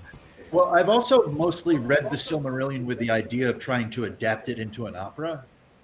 Mm-hmm. So, weren't they going to make a TV show out of the Silmarillion? They are making a TV show out of it. What's happening? Only parts of it.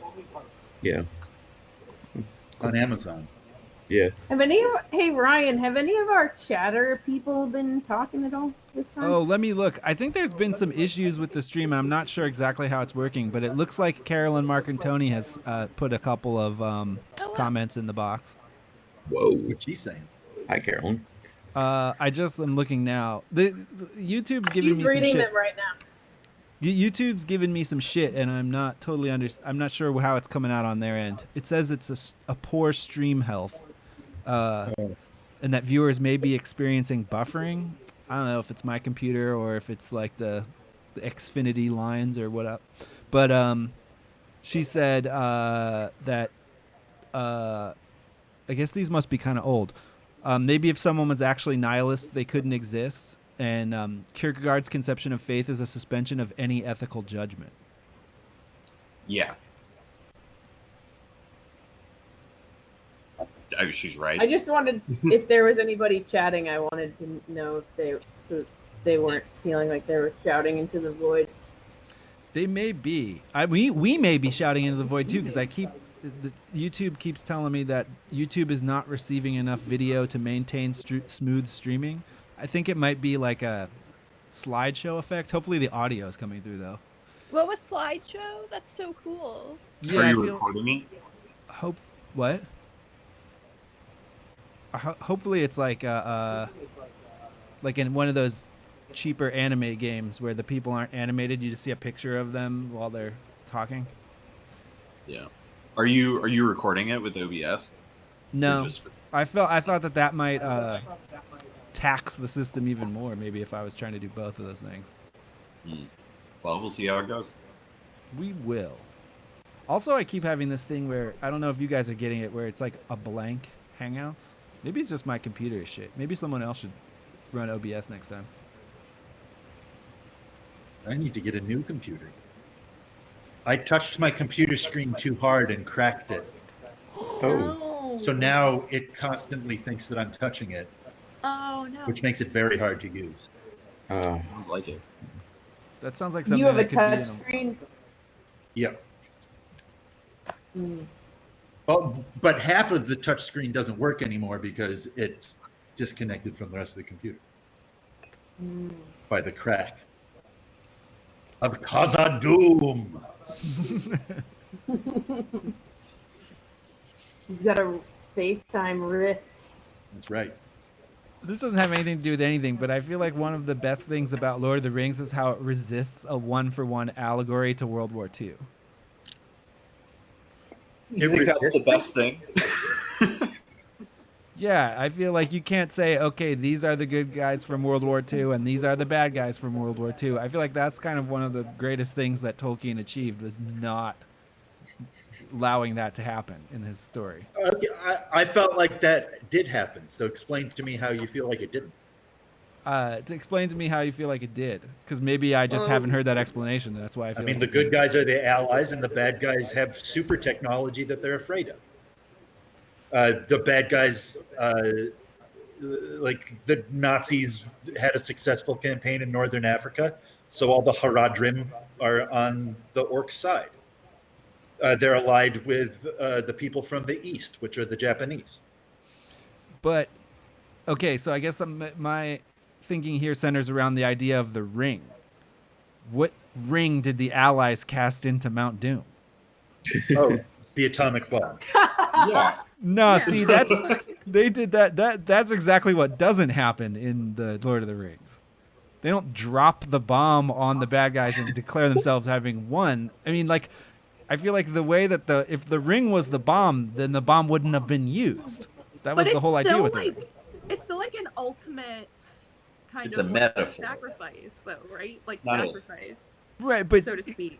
but you Like like the last option, the final option, you know, so to speak. right, but in the book they don't kill the orcs with the ring, which is what Okay. we did with the bomb. We killed the enemy with the bomb. We use it the way it was intended to be used, to destroy Right. people. Well, And I then think in Tolkien probably glazed over that aspect of the war. but Wait, I but think he's purposefully inverting it, because with the ring the temptation is to use it to be powerful, and that's exactly what you cannot do. And so in the end they have to get rid of it so no one can use it. Wait, but doesn't that destroy Sauron? Yeah, but that's I don't feel like these things one to one. They don't. They grind against each other. They don't overlap. That It's maybe not a one-to-one Not a allegory, but I don't think that you could say that. casting the doesn't ring into Mount Doom is the opposite of putting it on and becoming powerful. And we didn't cast the atomic bomb into Mount Doom. We put it on and became the most powerful. Right. Yeah. Okay. But you're also forgetting like a whole other part of the book too that's not in the movies, where at the end, after all of the Battle of Gondor and the battle against Sauron, they all return to the Shire, and the Shire's fucked up. Like, it's all like built over with industry, and they have to fight the hobbits. Like, hobbits fight hobbits, and like Frodo, and that's like the English soldiers coming back and finding that their country had become like this industrial like nightmare while they were at war, and they no longer had a home. Which is I don't what Tolkien hated. Yeah. I think he was resistant to the industrialization and technological development. The dark satanic mills. Which is why I feel like I feel like you'd be into that, Connor. I'm into the concept of it. I just don't like reading Tolkien's story of it. I also feel like you'd like all the poems and songs in it. Yeah, there are a lot of songs. I mean, I haven't read this since I was in middle school when I Give it you probably had a like hard time being into poetry, but I despise the songs in Lord of the Rings. And my least favorite part is Tom Bombadil. It's everyone's least favorite. Well, yeah, that's not an uncommon opinion for sure. Tom Bombadil doesn't belong in that world. Well, it's not in the movie. In a sexist way, all of the Lord of the Rings was created for Chris Tolkien, except Chris's little sister was jealous that Chris was getting a world. So Tolkien took her little doll thing and put it in there, and that's Tom Bombadil, who's older than all of the oldest thing in the world. Weird.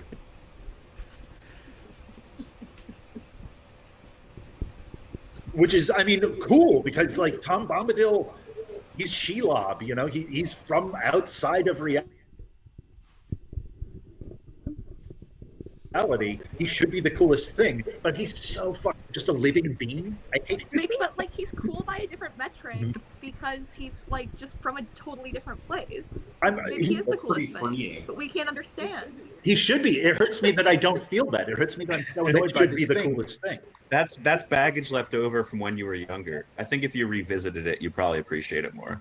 I mean, there's a part of me that thinks I don't like it because Tolkien is an old fuddy-duddy racist jerk. Well, yeah.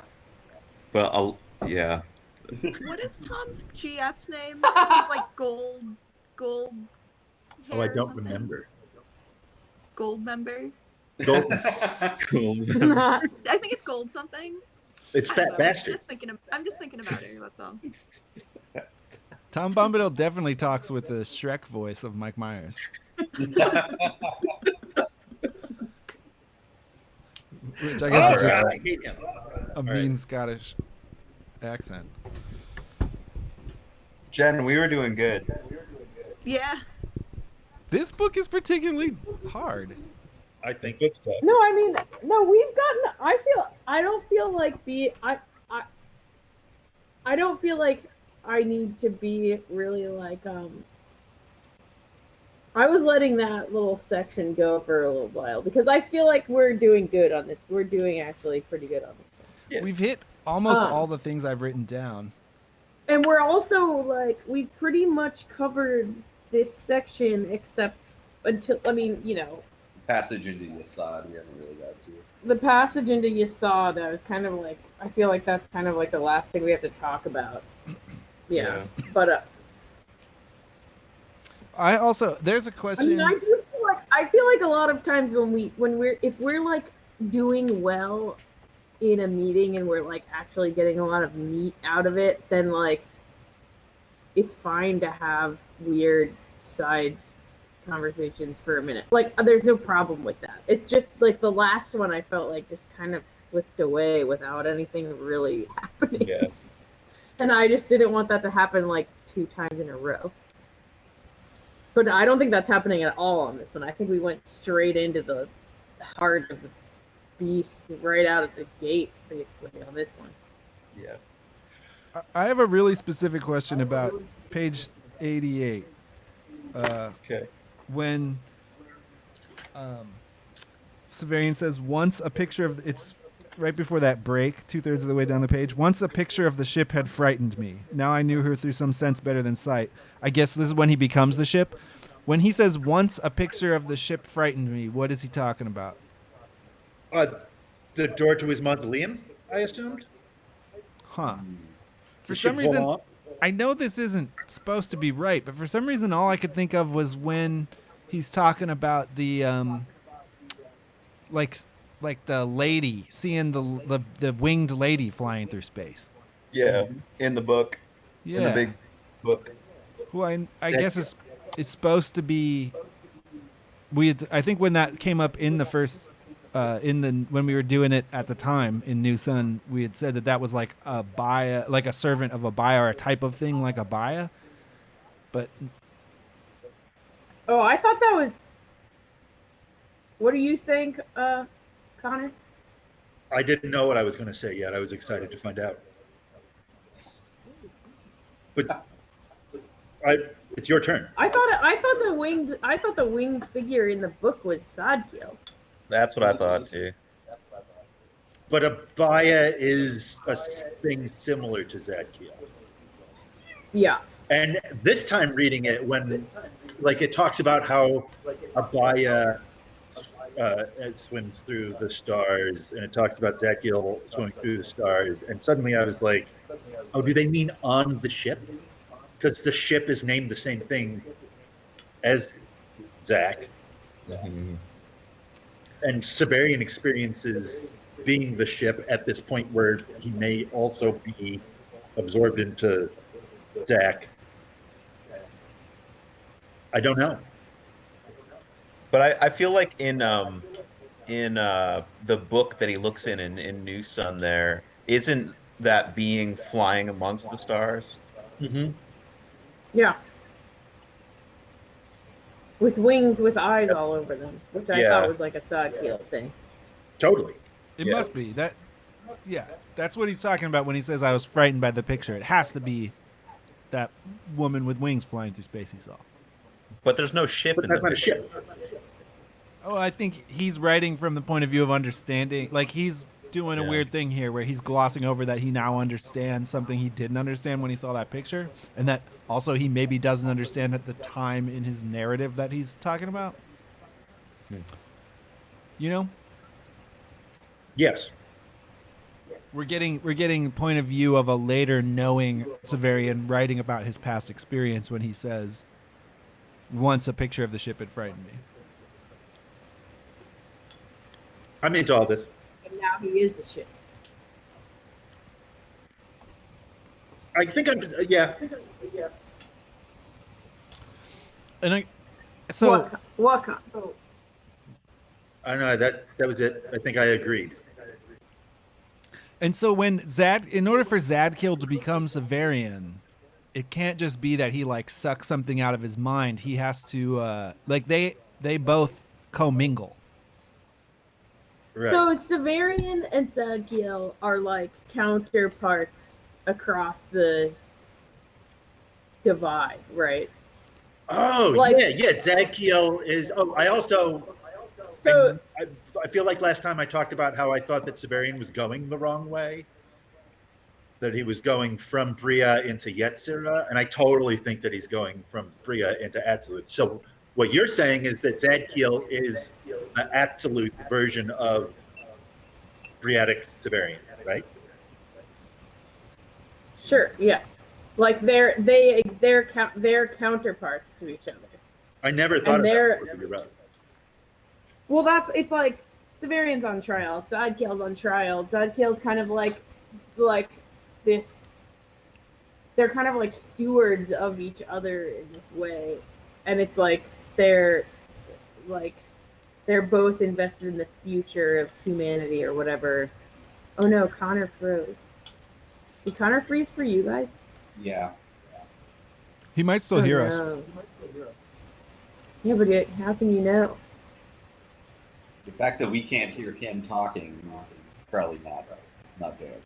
You have to have faith. His C is still there though. You see? Oh, I You just know, see frozen. Like there's a placeholder for him. Oh Like, yeah, if I he just left, see would frozen he have Connor just, like, too. go away? Or is he still in like our hangout? Is he still in our chat room? Because we're all in like the text chat too. That you know what I'm saying? Do we have a chat room? Yeah, kind of. Here. Oh, I'm so sad that Connor just like glitched right at this point. I don't feel right about trying to get through what I was gonna say if Connor's not there. He must have got apported. I know he's like suspended between worlds. Oh, that was a funny thing that Gunny said when she was like, "It must be crazy when really important people get apported," and everyone's like, "Where'd they go?" Yeah, that's what happened to Connor. Is that what happened to JFK? Whoa. Ooh. Okay. Who was she talking about? Amelia Earhart? Maybe. Totally. The Lindbergh baby?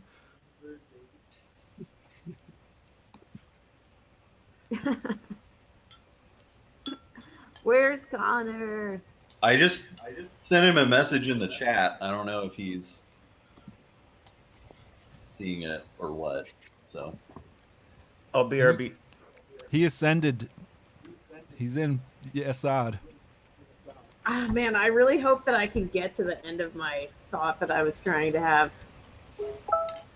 Right now, he's talking to like 5 versions of us that are like the ideal, all-knowing versions of us. We just gonna come back with the rest of my sentence then. We just got a message from Connor that his internet is gone. Oh. No, how do we get a message from him then? He's trying to figure out how to get his phone to do it. that should work. There might be an app. Yeah, I'm on my phone right now. I just switched to my phone from my tablet. It worked. Oh, can we take this Hey, Jordan, can you please show us the painting of the cat that's on your wall? Yes. As long as we can't talk right now. Yeah. I love that. Wait, you have to make sound when you show stuff. Oh wow! Look at me. I'm weird. Hi. Hello. Yeah, that's great. Thank you. I just really wanted to see that because I saw it like a glimpse of it went earlier, and I was Oh, like, God. "What?" I was like, "I need to see that." It's so good. When I did mushrooms like last year, and I just stared at it for a very, very long time, it was like, it was very, very upsetting, but also like really wonderful too at the same time. It's like kind of devious. It took a devious nature, but I liked it. It was good. Is somebody like talking to Yeah, Connor? I'm typing to him. I'm trying to help him troubleshoot. It's so sad. I'm getting alerts for it. Stream health is excellent. In case anyone want to know about the stream health. This is the best part right now. Yeah. Stream health is intermission. excellent. It's too bad this couldn't have happened when the stream health was bad. Exactly. I know. We need some intermission music.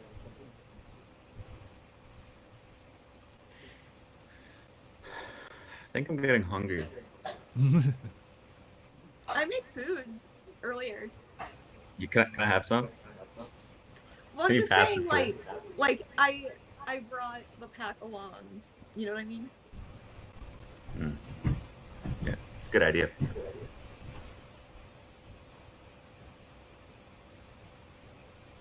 You guys, Kenny, I see the sea. Kenny bought a bunch of food at the store recently, and one of the things he brought back was these things that are called pita crackers, but they're just crackers. Hey, there's Connor. Yeah, yeah. Connor! Hi. Sorry, Oh, he's back. all of my devices broke at once, and now everything's okay.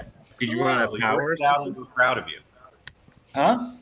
What You happened? worked it out, and we're proud of you. Tim said It you got just worked out. I apported. did nothing. Cool.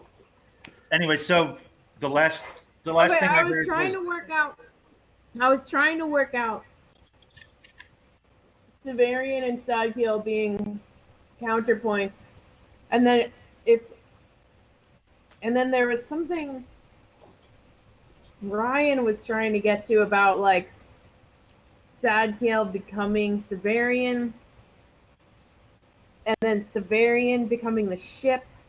It's like Sadkiel's the ship, Severian is the ship. Sadkiel is Severian. Like it's like, and I guess it's like also interesting that they're like about to switch over. The ship is about to like go from one plane into the other, and it's like this morphing thing that's happening. But Yeah, also, totally. like, there's this symbolic thing where if Severian is the ship, then all of the like shit that's going on in the ship is like internal stuff that's happening inside of Severian. Severian is the autarch. He has all of the Commonwealth inside of him.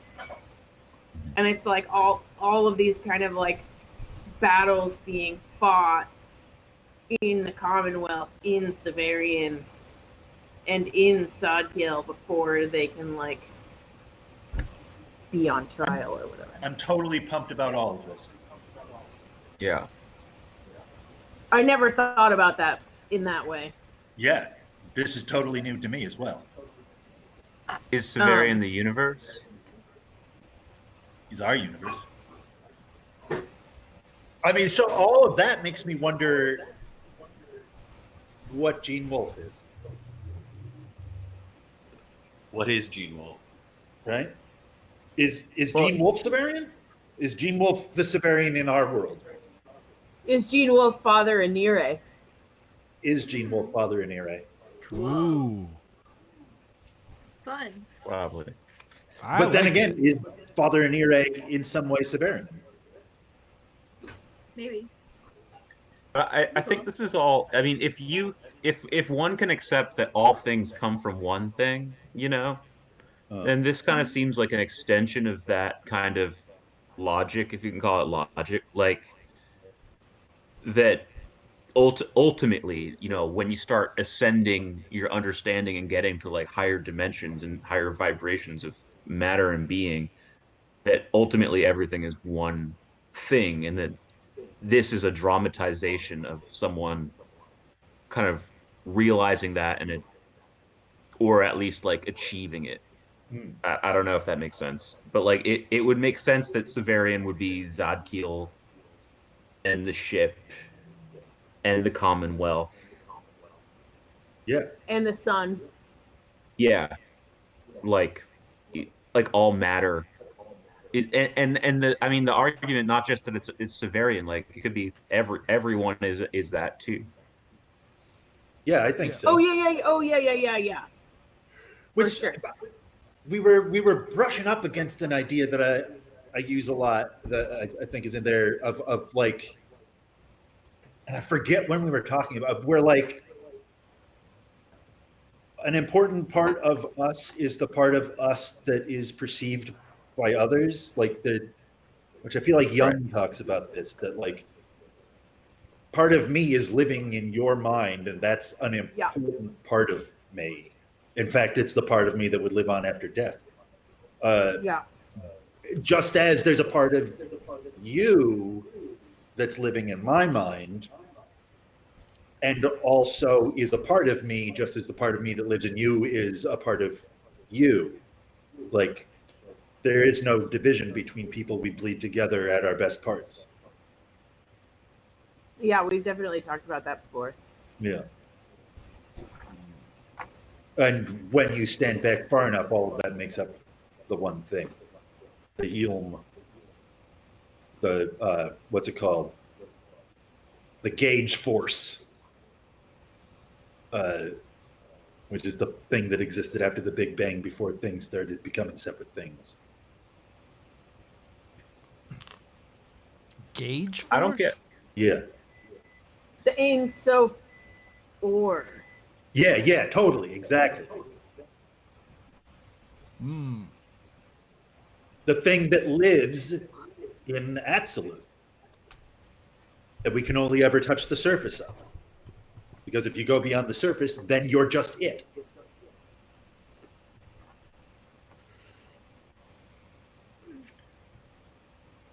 Wow. All right. Very good. This meeting is good. We're doing a very good job on this one. I think. Book What's solved. with the hologram? People are getting some good content this time. What does the cat have to say? He's really happy about the sunbeam that's right here right now. Aw. The new sunbeam. Yeah. Oh. Oh, also he found the yogurt. Oh. This man loves yogurt. I always let my cat lick my yogurt bowl when I'm done. Yeah, this dude loves some yogurt. What's his name? Melvin. Here. He does look a lot like my cat, too. He's got a white shirt. And little white socks. Ryan. Oh, he's got white socks, too. Yep. He's so cute. Here, come here.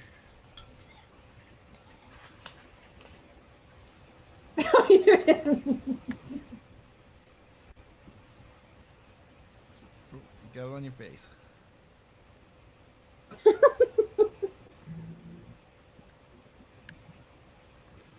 All right, we figured out the trans-dimensional reality, and now we can just watch cats eat yogurt for a while. Well, that's the end, right? Yeah, I mean, the next thing that happens is he rides through the portal to Yesod, hanging to the outside of the ship. I'm still confused by the hologram thing that he sees that acts like him, and I want to talk about that too. I just flipped past that and I was like, oh, we didn't talk about that. what is that? What's going on there? Yeah, what is the deal with that? That's the how other sailors like you should act like that. Because that's who they are. Those guys have been told to kill. That's how they know who to get is the guy in that little video.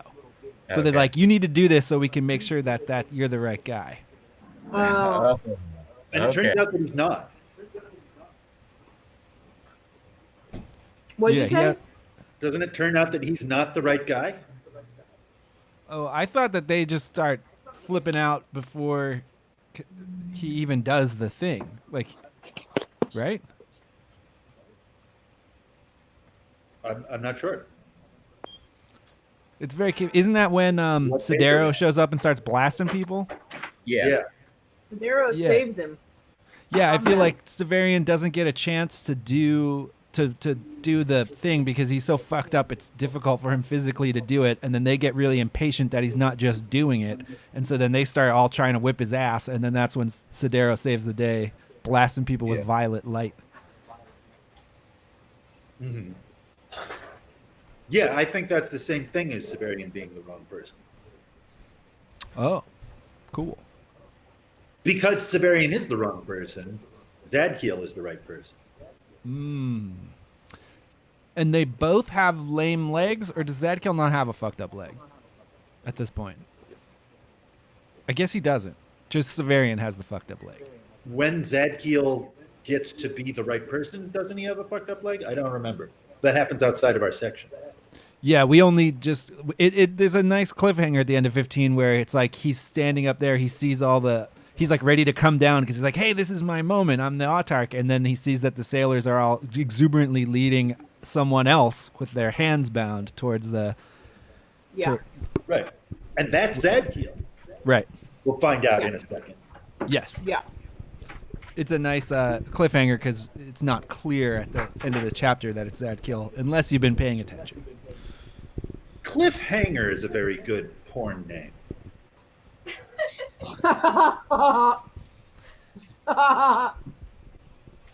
Yeah, I never thought about that. Yeah, neither have I until now. That's funny to me. Josie's here. I find that joke funny. Thank you.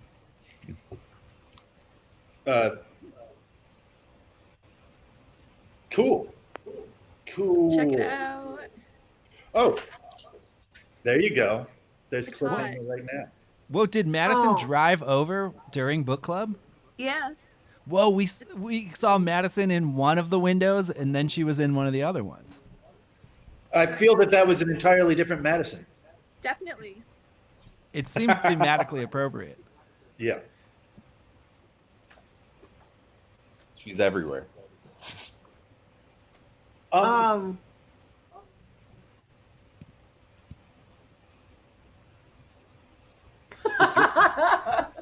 You said it. Um, Now you have to follow it up. Both of us said at the same time.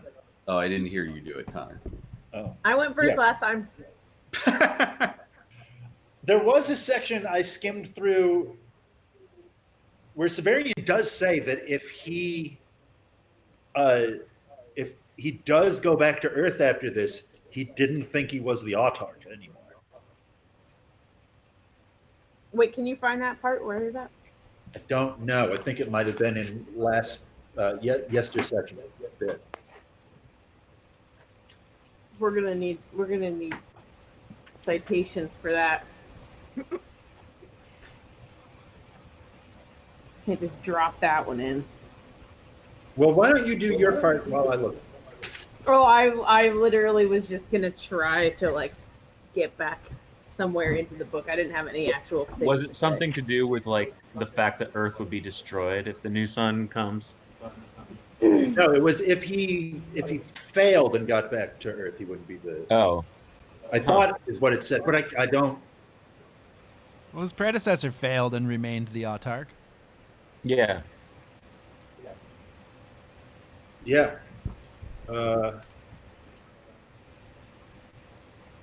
I don't know where it is. Yeah.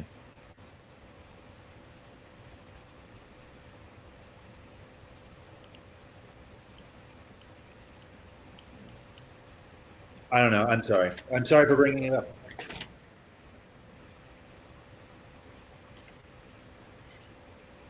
We're all upset. Oh, here it is. Ah, what page? Right. What page? 20. No, I ran only a small part of it, although I was the. No, I ran only the small part of it, although I was the legitimate head of the whole of it. And I've never known, and I've known ever since I began my journey that it's if I succeeded, I won't come back to it. Right.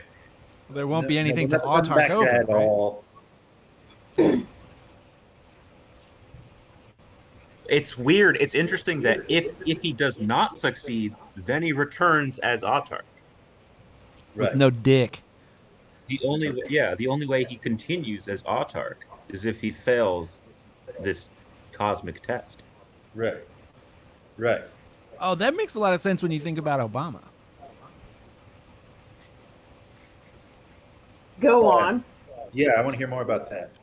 Oh, in that, like, I feel like there was like a Schrodinger's cat situation where he could either be the thing that he ended up being or the thing that everyone wanted him to be, you know? Like, he would have potentially jeopardized his life and who knows what else if he had been not just a guy who was, like, good at becoming the president, but a guy who was good at being the president kind of thing. You know what I'm saying? Like, you got to give up the position of power to bring the new sun. You don't get to still be president if you bring the new sun.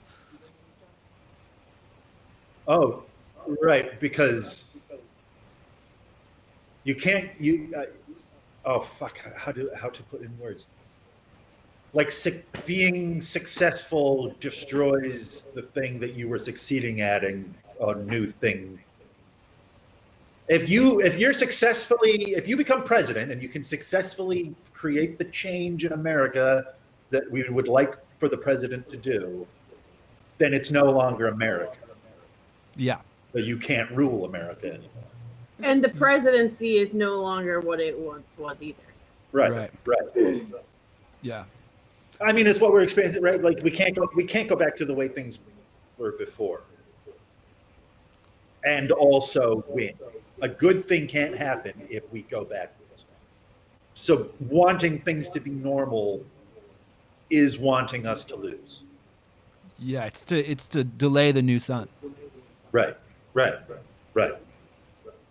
It's Which is interesting that the current protests against like the quarantine are like largely like a right-wing Trumpian protest. the jibers. Well, they're all funded. It's like AstroTurf, you know. They're all funded by like corporate interest shit. Really? Oh yeah. Yeah, it's like Tea Party. It's like how the Tea Party type of shit always happens. I didn't think that they needed to fund those people. I thought those people just were happy to do what they wanted. Yeah, what But kind they of need funding are money they to getting? do it. I don't think that that's really. I thought the counter protesters were funded. Because it fucking blows my mind that somebody would be like, oh, you guys are all going to go protest the quarantine by congregating in a place protesting the quarantine that I want to uphold. Well, I'm going to uphold the quarantine by going to counter protest, which is the exact same fucking thing that you've been doing. What the fuck? Yeah, they would have to be. I think you've proven beyond a shadow of a doubt that a counter protest has to have another motivation besides protesting the breaking of quarantine. There's no way that it can be that. Yes, yeah.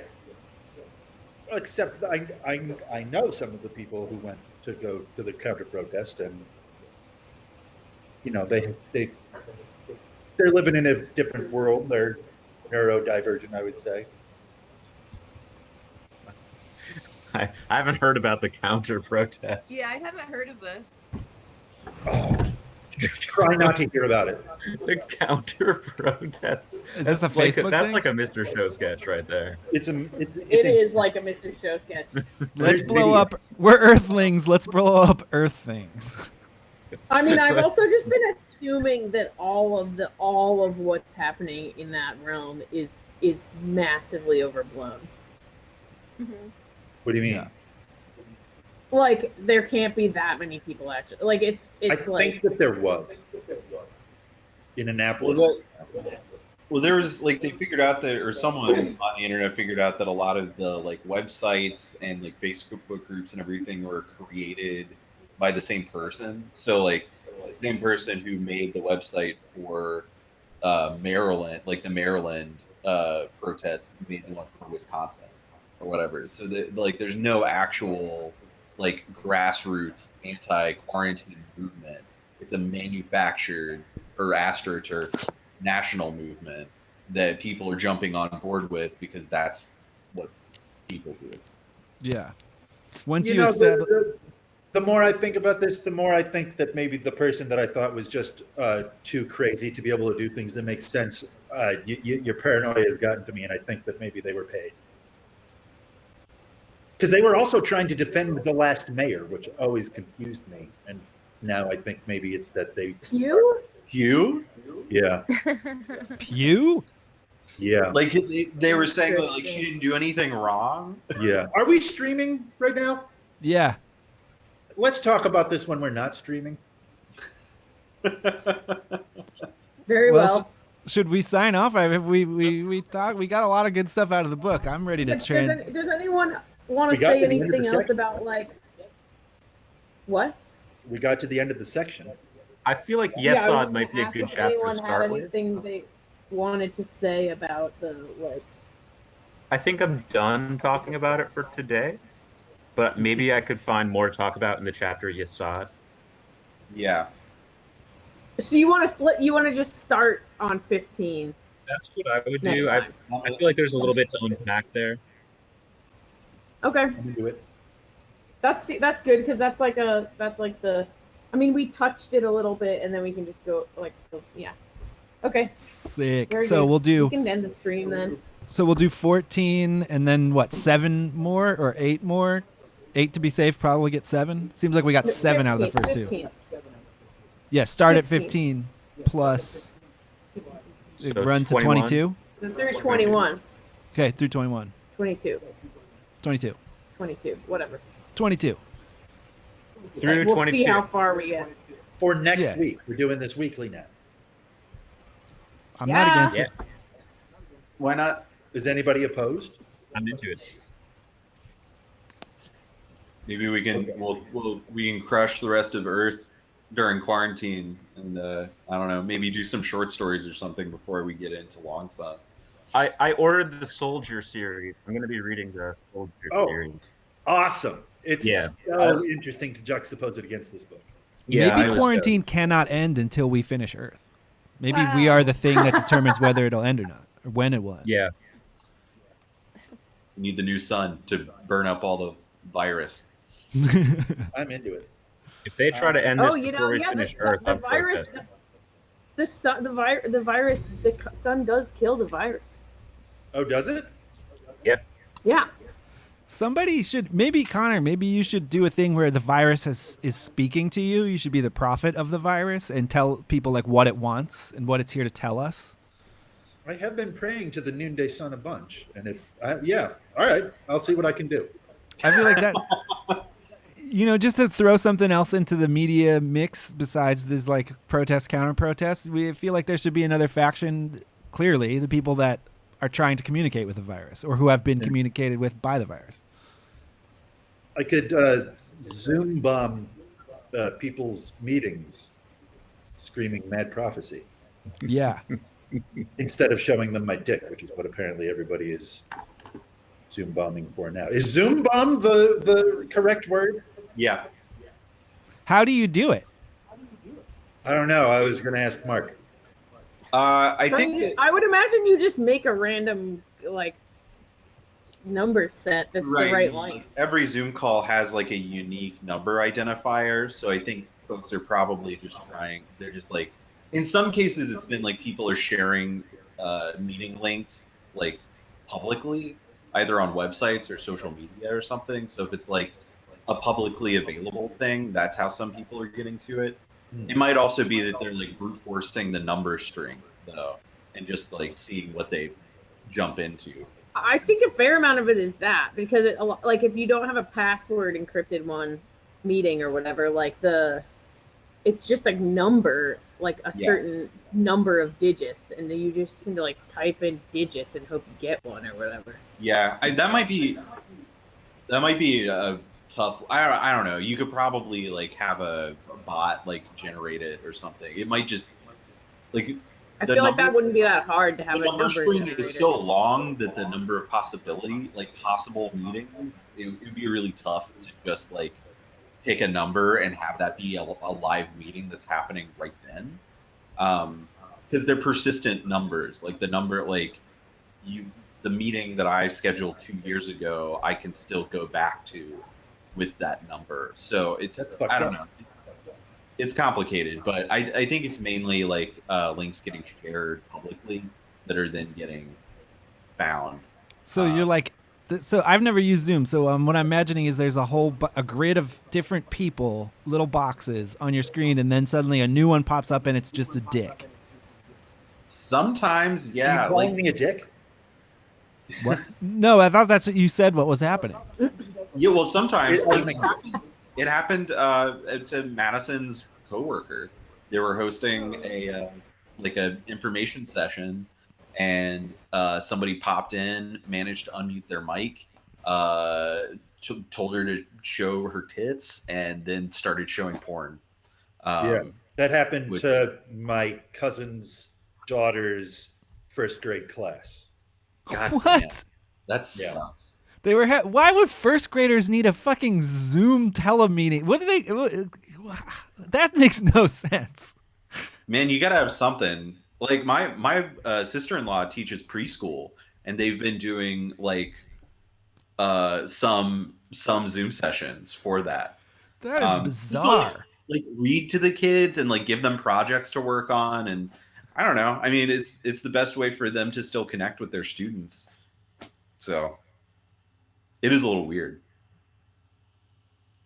Okay. Yeah. Okay. Ryan's frozen now, or maybe who's not frozen? Jen. Oh, can you see me? frozen? I'm frozen on my screen. Oh, you're back. Frozen Ryan's alive. Jen is frozen then. Oh, are we Somebody's streaming? always. Yeah, are we still Yeah, we streaming? are. I guess I should turn it off because we decided what we're gonna do next time. Say goodbye Okay, to Caroline. Bye, Caroline.